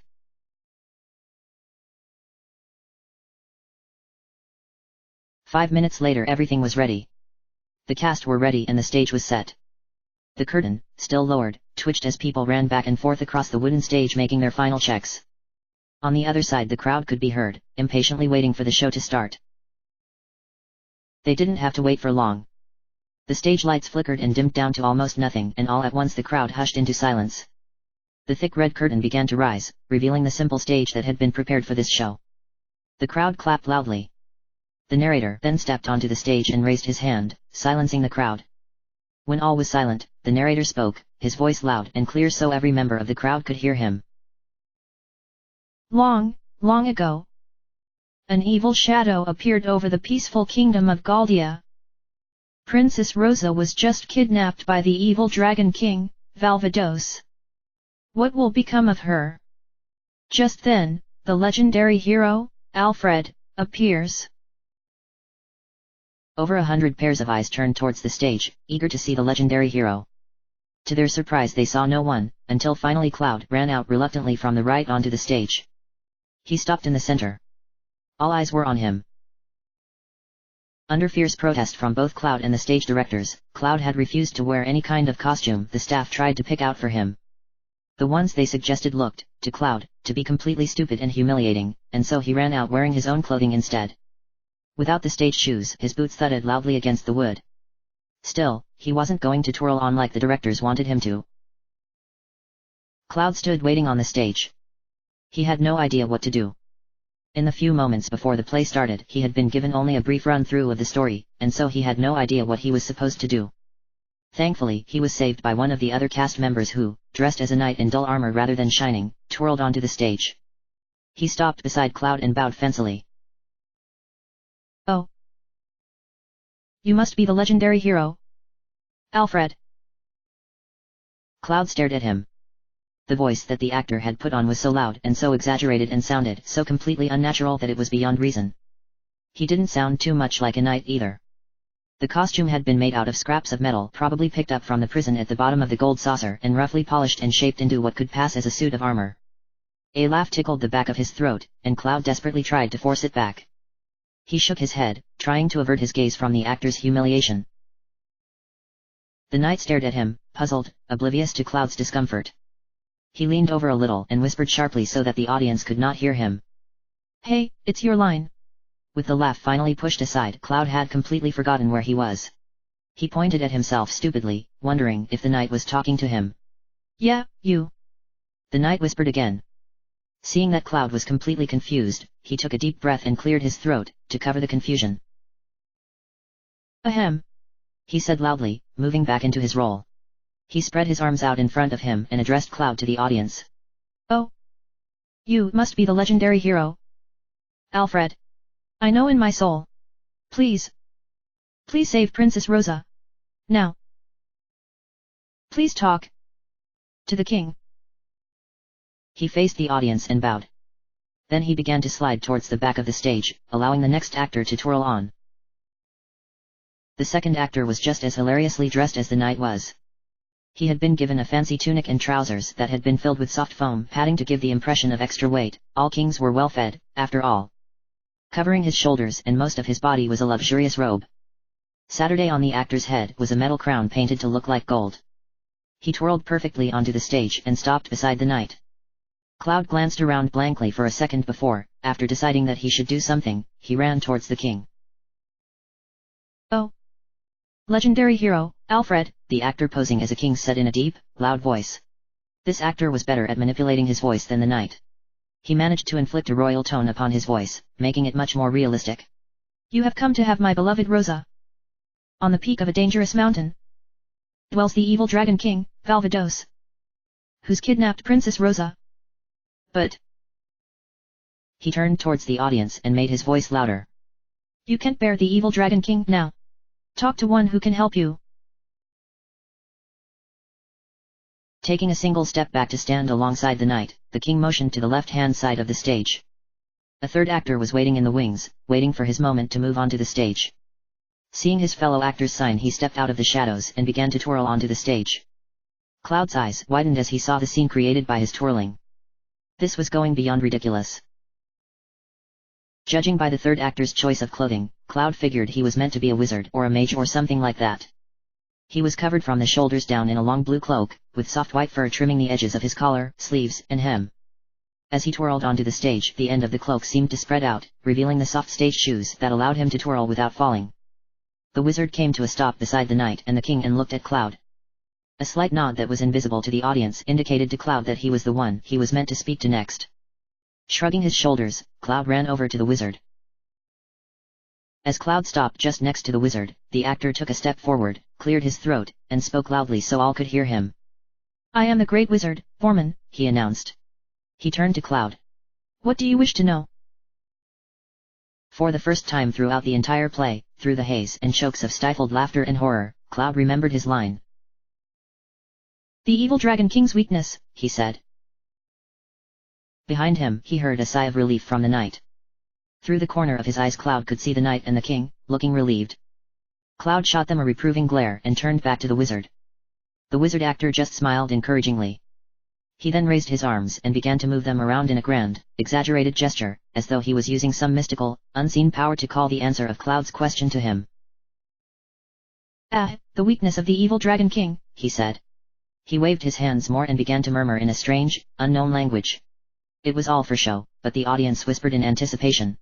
It must be, it must be. Yes, it must be." The wizard opened his eyes. "True love. The power of love is the only weapon that can withstand the fangs of the evil dragon king." Cloud felt as if a truck had just slammed into his head and kept on driving. True love. That was the best they could come up with to defeat the Dragon King? Cloud had only fought one monstrous dragon in his life and many smaller ones, and knew that love would never defeat a dragon. Who on earth wrote this play? However, it seemed as though the audience did not agree with him. Small gasps and murmurs echoed onto the stage, followed by loud whispers of "and how sweet." The narrator, standing at the end of the stage, began to speak above the murmurs. "Oh, what is going to happen next? Oh! Legendary hero! Look! Cloud turned to face the far end of the stage. His gaze rose upwards as he saw something large and green begin to lower itself slowly onto the stage. The audience gasped, some with fear and some with awe. Behind Cloud, the knight, the wizard, and king all raised their arms in mock fear. It was the evil Dragon King. Or at least it was a dragon suit, being slowly lowered onto the stage by two very large cables hooked onto the top of the dragon's head. They had made the dragon suit large enough so that the cables would mostly be masked by the edge of the curtain. The person inside the suit operated the wings and tail, which swished and swooshed viciously across the stage. The jaw opened mechanically and a slight roar came out, a feeble attempt. Standing clutched in the dragon's claws was Eris. She supported herself on the dragon's legs as it lowered, but once it reached the bottom she let herself fall limply onto the wood, acting as though she was weak and in need of help. She tried her best to look terrified, but it was a hard effort considering she was having so much fun joining in. Gah! The evil Dragon King roared fiercely. Cloud could just see the actor through the shadows of the dragon's mouth, trying his hardest to sound threatening and fearful. I am the evil Dragon King. Valvados. I have not harmed the princess. I have been expecting you. Down by his feet, Eris trembled with fear at the sound of the dragon's voice. She looked to Cloud and reached out desperately, her hand trembling in sheer fear. Please help me. Legendary hero. She pleaded. Still reaching out, she glanced upwards at the dragon's head. PSST. She whispered softly. Like that. Softly the dragon actor nodded his head. Then, grasping his controls that were well hidden beneath the dragon's plastic and metal surface, he turned the head back to Cloud. Gah! He roared again, a roar so filled with pure anger and hatred that it made the audience tremble. The actor raised the short arms with their razor-tipped claws and pointed at Cloud. Here I come, legendary hero. Alfred. I already know your name. Hurriedly, the wizard grasped Cloud's shoulder and pointed towards Eris and the evil Dragon King. And now, legendary hero, he said, in a voice that commanded sudden urgency. Here is what will happen to your beloved. He looked up to the sky, as if speaking from divine command. A kiss. The power of true love. Once again, all the eyes on the stage turned to Cloud, eager to see what he would do to defeat the dragon. The rest of the cast watched fearfully, hoping that Cloud would not forget what it was he was meant to do. Thankfully Cloud did remember, and he ran across the stage towards Eris and stopped in front of her. All eyes were on Cloud as he knelt slowly in front of Eris, or Princess Rosa. The evil Dragon King looked down in bewilderment, wondering what the legendary hero Alfred was doing. Cloud reached out and carefully took Eris's hand in his own. Pushing back her bracelets, he leaned over and kissed her hand gently. There was a parade of soft gasps from the audience, mostly from the women. Eris's eyes widened in surprise, and a deep pink flush rose to her face. Cloud? She breathed. Realizing her mistake, she quickly corrected herself. I mean, Alfred. The blush stayed on her face as Cloud rose to his feet. He scratched the back of his head and didn't look at her. For a moment Eris thought she saw a flicker of red on his face as well. Was he blushing? She never got to tell, for at that very moment the evil Dragon King roared angrily, as though struck by a stake right through his heart. It made the wood beneath Eris's feet tremble. The actor was very good at his role. Urjah! He roared angrily. Curses! The power of love. Inside the dragon, the actor pulled on the controls that operated the wings. The two large leathery wings began to flap vigorously, the metal that made them more creaking loudly. The cables wound into action and began to lift the dragon swiftly off the ground, carrying it back up to the beams above the curtain and out of sight. Once the dragon was out of sight, the king stepped forward and raised his arms joyfully into the air, addressing the audience. Oh! Look! He said, his voice filled with joy and delight. Love has triumphed. Now, let's all return and celebrate. Yes, let's. Yes, let's. The knight and the wizard cheered in unison. Together, the three actors rose up onto the tips of their toes and began to twirl off the stage, the wizard's cloak and the king's robe spreading and swirling around their bodies. Seeing her chance to shine, Eris also rose to her feet and began to twirl, following the three actors off stage. She was surprised to see Cloud following her, also twirling. She grinned as they both twirled off the stage. When all the actors had finished twirling off the stage, the narrator rubbed a small tear, a fake tear, to emphasize the effect of the story, and turned to address the audience. "Oh, how profound the power of love," he said. "And so the legendary hero Alfred and our story can live on happily ever after." He gave a bow. The audience erupted into cheer.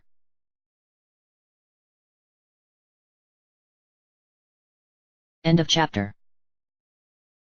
Episode 23, Part 07, Chapter 23. Chapter 23. When the play was over and the curtain lowered, Cloud and Eris bid a fond farewell to the stage cast and returned to the Gold Saucer Station. As a thank you for their efforts in the play, the stage manager gave them 5,000 gil, a price that Cloud was forced to agree was fair for their work. Staying at an inn could be very costly in the long run, and they needed every penny they could get. The pittance they received from the battles they won would take a while to mount up.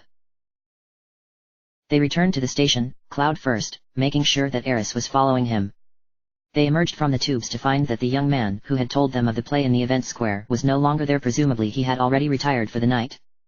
Eris, still on an immense high after the thrill of performing in front of a large audience, ran to the center of the station. She turned to face Cloud, the soft curls of her fringe falling around her face. "Oh, that was fun," she said. She brushed herself off and then ran her fingers through the long lengths of her ponytail. She glanced at Cloud. He had his arms folded, his eyes focused on the floor in thought. Eris sighed. She would have to work harder. She turned to look at the map, scanned it, and settled on the round square. "Hey, let's go on the gondola."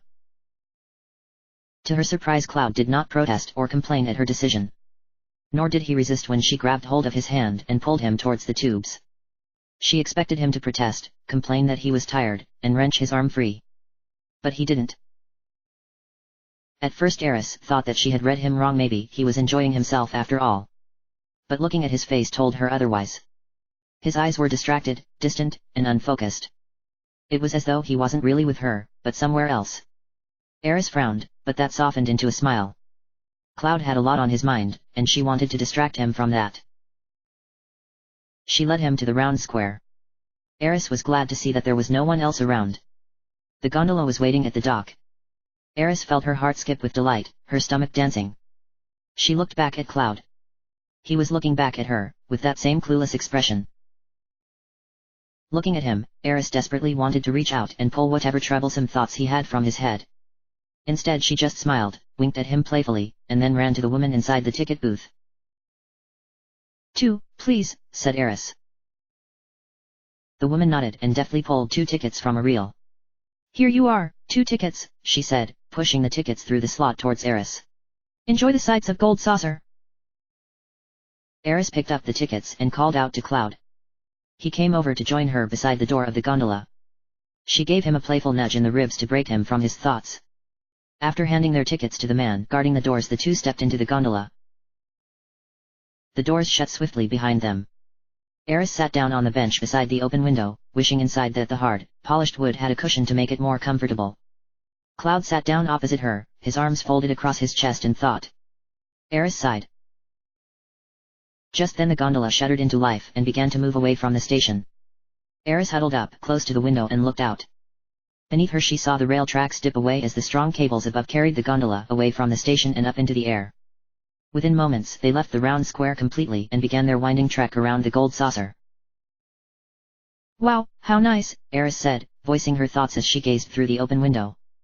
They were just coming round the first pass, and one of the other squares was just ahead. Eris leaned over to look, and her green eyes lit up in delight. Cloud barely looked up. Eris didn't mind too much, she was too enthralled with the amazing sights that appeared before her eyes. The gondola was rising past the Chocobo Square, and she could see right into the racing ring. She saw the Chocobos with their different, fascinating colors race through the multicolored arena, their riders pushing them on towards the finish line. At one point they passed so close to the edge of the ring Eris thought she might reach out and pet one of the Chocobos as it ran past. She didn't, of course, but it was a nice thought. While she was thinking this, she saw movement in the corner of her eye. She did not move her head, but she was quite sure that Cloud was also gazing out of the window. A small smile touched her lips, and she turned back to the window. They passed the Chocobo Square and the gondola began to lift up again, a motion that was perhaps a little too swift, for Eris felt her stomach lurch slightly. The gondola then steadied itself and moved forward gently. The next square came into view and Eris leaned forward eagerly to see which square it was. As she was leaning over, a bright red light suddenly flared inside the gondola, making Eris leap back and shield her eyes. Cloud stared at her and glanced at the window. The light had come from outside the gondola, from the square they were just beginning to pass. After a second or two the red light passed the gondola and Eris sat up. She moved back to the window and looked out, this time looking out for any more sudden, flaring lights. "Oh! Look, Cloud!" she called. She waved her hand eagerly, motioning for Cloud to join her at the window. Cloud did not move, but Eris did see his blue eyes trail towards the window again. Outside the gondola was passing the speed square. The roller coaster ride was in motion, its blurry form zipping along the tracks that wound their way inside and out of the square. The red light Eris had seen was one of a series of brightly colored lights that lit up in sequence around the square. They lit up and moved around playfully like colored beacons lighting up the night sky. The roller coaster came zipping past. It zoomed around the outside of the square, the metal framework only a fast-moving blur as it came dashing past the gondola. Eris could hear nothing of the people inside, the sound of the track and fairground music drowning out all other sounds. However, when the roller coaster came speeding past the gondola, she heard the brief sound of joyful screams, a split-second sound before it was lost to the sound of speed. Eris was almost disappointed when the gondola began to rise again, making a gentle turn away from the golden square and began to move up into the air again. Now in the middle of its journey, the gondola was moving away from the side of the gold saucer, moving into a position above all the lower squares. Peering out, Eris could see all of the lower squares they had passed. She could also see the ghost square and its eerie graveyard, standing out like a sore thumb amidst all the light and color illuminating the other squares. The golden-plated metal that encased the squares glittered in the colored light, making it seem as though it really was all made of gold. "It's so pretty," breathed Eris silently, her voice nothing higher than a whisper. Cloud did not hear her. His eyes were firmly fixed on the open window. At that moment a bright flash of light lit up around the outside of the gondola, followed by a loud, piercing bang that pierced the jubilant sounds of the gold saucer. Cloud, startled by the sudden noise, nearly jumped out of his seat. Eris, however, was leaning out of the window, looking up at the sky. A gasp of shock and delight escaped her lips, before they widened into a thrilled smile of joy. A second firework fired up from below. Eris watched its smoky trail as it zipped past the gondola and high up into the air. It exploded with an ear-shattering bang, and an upsurge in brightly colored sparkles spread across the sky. With the smoke still trailing beneath it and the sparkles burning in the sky, it looked like a giant, multicolored palm tree growing in the air. More fireworks joined it after that, steady at first but gaining in speed and occurrence. Pretty soon dozens of fireworks lit up the night sky. The entire sky surrounding the gold saucer was alive in color and flame. In the clearness of the night, those colors would be seen as far away as Costa del Sol and Gongaga. If Bugenhagen were in his observatory right now, even he would see the colors lighting up the sky. Thinking of Bugenhagen brought Eris back from the realm of fantasy her mind was living in right then. Tales of the life stream and the planet flooded her mind, those memories much louder than the fireworks and the music put together. Closing the window to drown out the noise of the exploding fireworks, Eris sank back into her seat. The soft cushions sank beneath her weight, but Eris didn't notice. She sat back and looked at Cloud, who was watching her. "It's beautiful, isn't it?" she asked. She got a brief nod in reply. Eris swallowed hard and looked down at the wooden floor of the gondola. One of the laces on her boots was coming undone, but Eris ignored that. She clasped her hands together tightly, gripping at her flesh, as though the pain might push away the fear of what she was going to say. But it didn't. So instead Eris just took a deep breath and began, not looking at Cloud. "First off, it bothered me how you looked exactly alike," she said, her voice so low that Cloud had to lean forward and strain his ears to hear her. A firework exploded outside, lighting the sky in green. Eris continued to speak. "Two completely different people, but look exactly the same. The way you walk, gesture. I think I must have seen him again, in you. But you're different. Things are different. Cloud. I'm searching for you."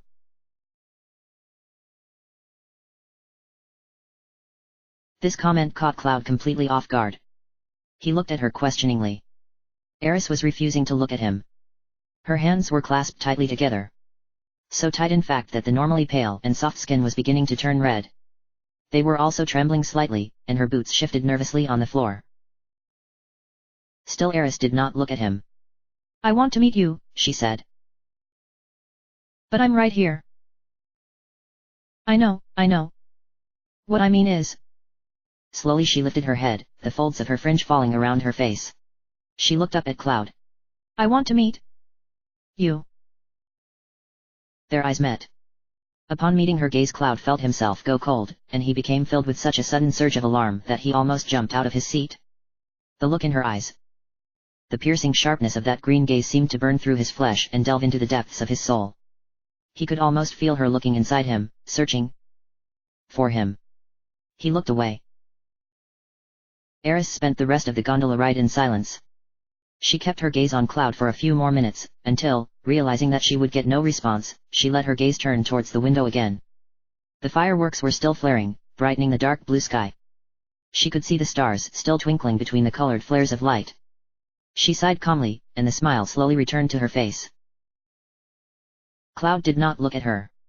He was looking the other way, out of the opposite window leading into the night. Through that window there were no bright lights lighting up the sky, no joyous sounds of people laughing and screaming in the innocence of their lives. Through the other window there was just darkness and the shadows of the mountains. It was like staring into two different worlds. On one side of the window was the world of light and joy that Eris lived in, while on the other side there was the darkness and shadow that threatened to creep up on it, even in the day. Without realizing it, Cloud found himself looking at Eris in admiration. She somehow managed to hold off the shadow threatening to creep up on her, and stay in the light. Also, without knowing it, he smiled. The gondola made its final turn around the park and steadily began to descend, heading back to the round square station from where it had started. The man was waiting at the edge of the platform as the gondola descended, rubbing his hands and blowing on them to remove the chill of the night. When the gondola finally came to a stop, he opened the door and thanked the two for riding on the gondola. Eris stepped out and thanked the man for his service. Cloud came out after, still silent. The two headed back along the platform towards the lifts. Above them they could still hear the roar of the roller coaster and the jovial cheers from the chocobo races the race had just finished. Eris looked up at the night sky above her.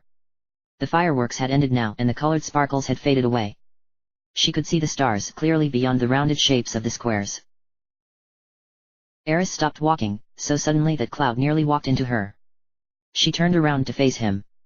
Her eyes were calm now, no longer searching, and filled with a serene sort of peace, as though she had come to a decision about something. I had fun tonight, she said, her voice soft and calm. Let's go together again. Cloud did not answer her. In his mind's eye he could see her surrounded by light, in a world where the shadows tried to close in on her. When he didn't respond, Eris's face saddened. You don't like being with me? In those moments when she spoke those words, the shadows around her seemed to expand their ugly reach upon her. Cloud suddenly felt her drift very far away from him, as though she was caught on a tide where he couldn't reach her. The shadows around her grew thicker, enveloping her. Hurriedly Cloud shook his head, banishing the sudden horrifying image from his mind. That's not it, he said, aware that his voice had risen in his sudden panic. When he looked at her again, the shadows had gone. Eris was where she should be, standing in front of him, that sweet smile on her face. I'm glad, the young woman said softly. She moved a flick of brown hair from her eyes, which never moved from Cloud. Next time we come, let's take our time and go on more rides. Oh, look at the time. We had better get going.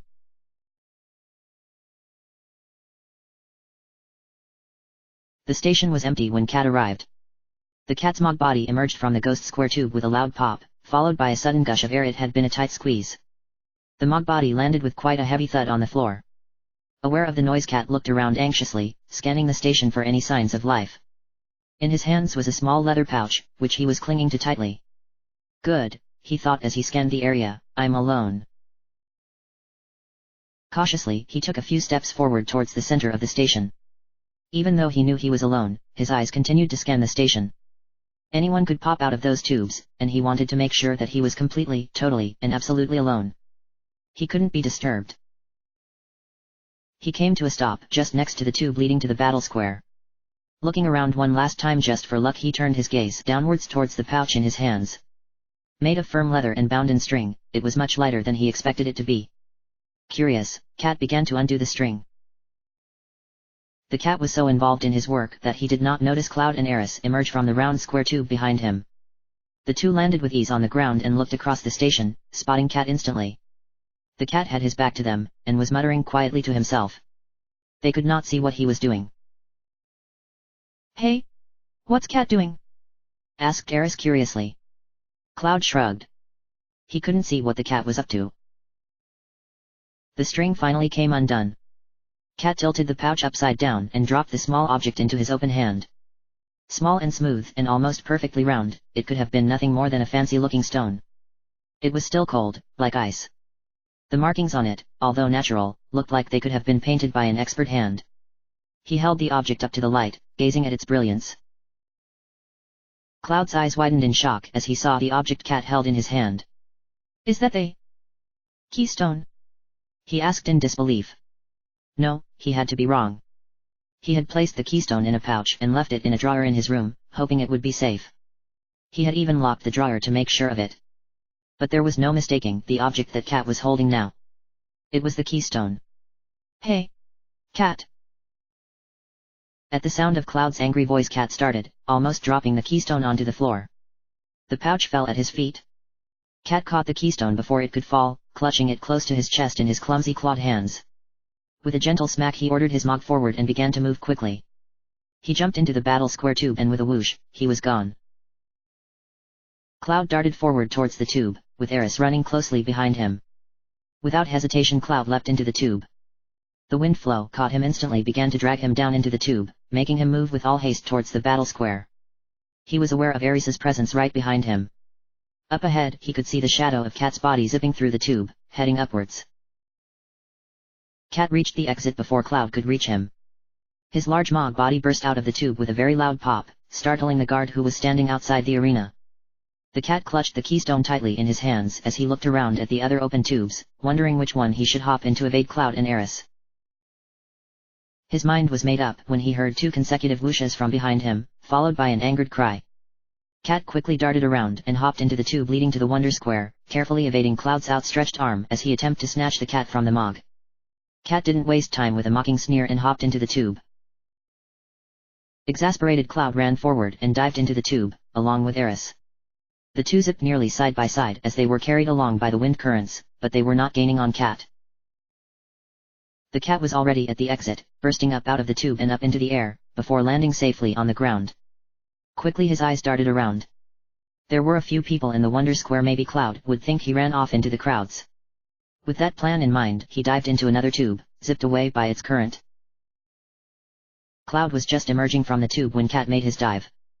Through his windswept blonde hair he saw the cat dive headfirst into the tube marked Chocobo Square and vanish into its depths. Cloud cursed beneath his breath. He was fast for a cat riding on a mog.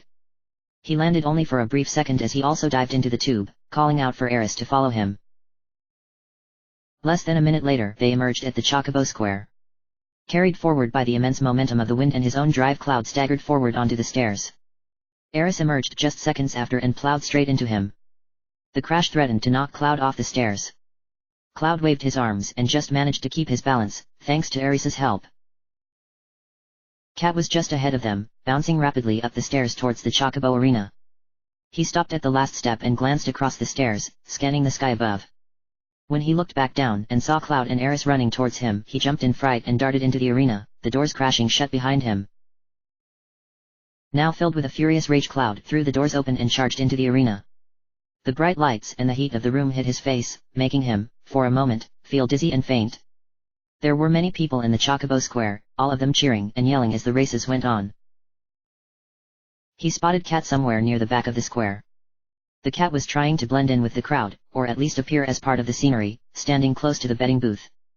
Cat looked around and saw Cloud standing in the doorway. Realizing that he had been seen, he broke from his position and ran back into the crowd. Cloud ran after him, rudely pushing aside the crowd as he ran. Eris, exhausted after so much running, had only just reached the top of the stairs when the doors burst open again and Cat came bounding out. He brushed straight past her, knocking her to the floor in his desperation to get away. He stopped at the edge of the stairs and looked to the skies. He saw what he was looking for and ran down the stairs, calling up to the sky, just as Cloud came running out of the square. Hey! Cat called up loudly. Over here!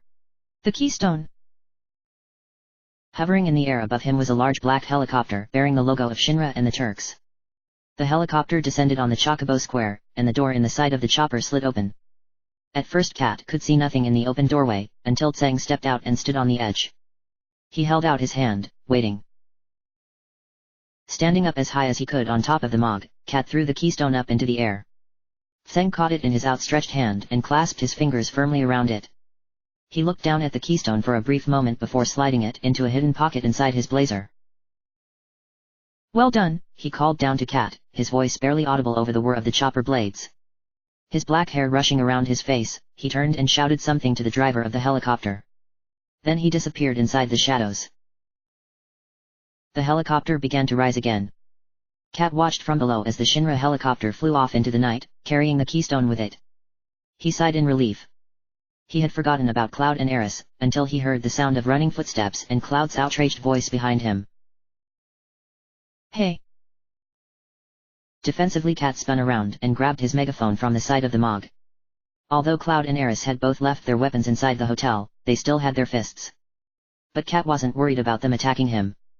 He had completed his mission now, and that was what was important. Still, seeing the outraged glare in Cloud's eyes as he ran down the stairs, the Cat couldn't help but feel a little bit nervous. Wait a second, he stammered nervously. I won't run or hide. He flinched as Cloud came charging towards him.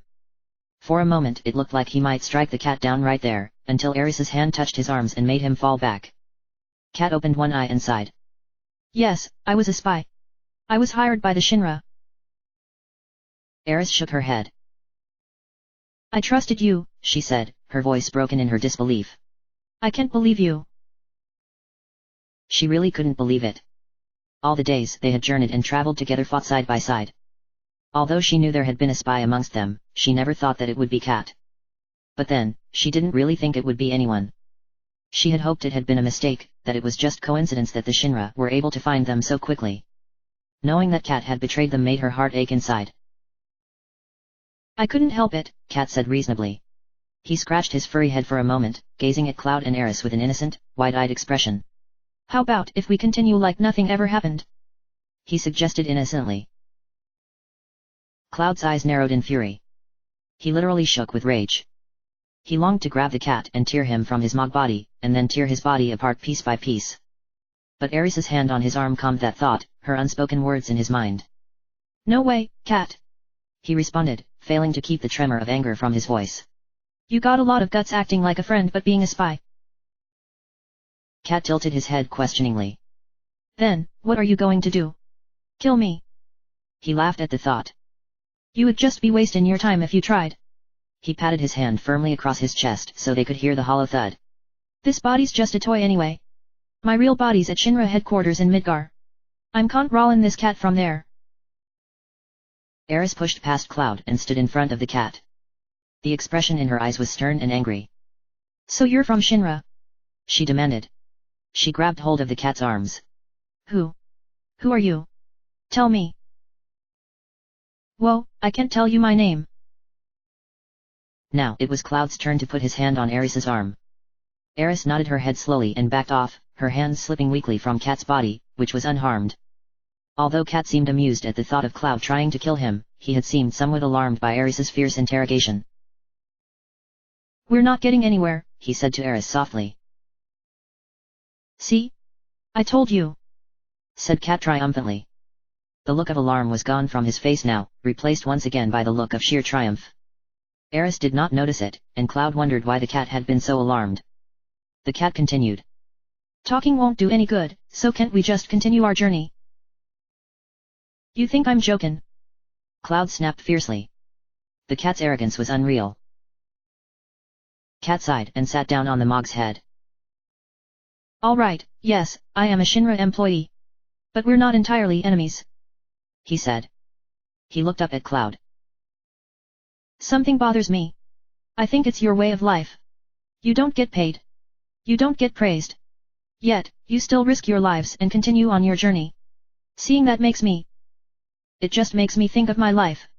I don't think I'd feel too good if things ended the way they are now. And so on, and so on. Eris grumbled under her breath. She shook her head sadly, a tear rolling down her face. He'll never tell the truth, Cloud told her. Once a spy, always a spy. We can't go on with someone like that. Come on, get real. Cat sighed again. Just as I thought, he said, shaking his head. Talking won't make a bit of difference. But I prepared something in case this happened. Why don't you listen to this? A loud crackling noise filled the air, making Eris and Cloud jump. It sounded like a radio receiver. Bewildered, the two looked around them, searching for the source of the noise. Then, suddenly, they turned their gaze towards the cat standing in front of them. The sounds came from him. After a few moments, the crackling settled and a small, meek voice called out to them. Papa! Tifa! Cloud jumped back in horror, recognizing that voice instantly. Eris recognized it too, for she gasped and her green eyes widened. That small, meek voice, belonging to a small, meek girl. Someone they thought was safe inside Midgar, with Eris's mother. Hey!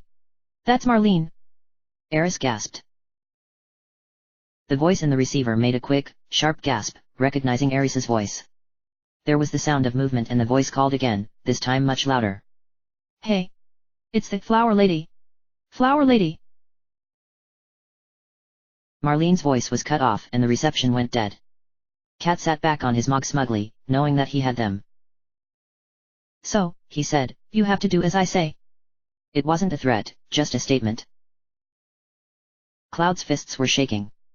It was all he could do to keep them under control. He turned his head away, unable to look at Cat anymore. You're the lowest. He growled under his breath. Cat seemed to be hurt by that. His cat eyes saddened and he looked at the floor. I didn't want to do this, he said. Using dirty tricks and taking hostages. But this is how it is. No compromises. So why don't we continue as we did? Ignoring the gazes of Cloud and Eris, Cat turned away from them and began to walk slowly up the stairs. He stopped about halfway up and turned back to them. Tomorrow is the Temple of the Ancients, right? I know where it is, so I'll tell you later. Of course, we'll get there after the Shinra, but you'll have to deal with that. With that, Cat turned and stepped into the tube, carried off towards the ghost square. Cloud and Eris stood silently on the stairs, unable to say anything. Eris hid her face in her hands. To think of that poor little girl in the hands of the Shinra. Eris couldn't bear it. Well, we're stuck, Cloud said finally, breaking the silence. We'll just have to do what he says. He headed up the stairs. Eris lifted her head, wiping the tears from her eyes. She didn't want Cloud to see her like this. I wonder if Marlene is all right. She whispered to herself. I wonder what happened to Mom.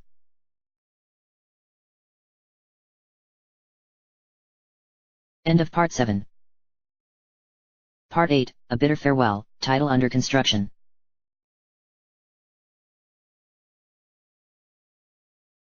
End of chapter.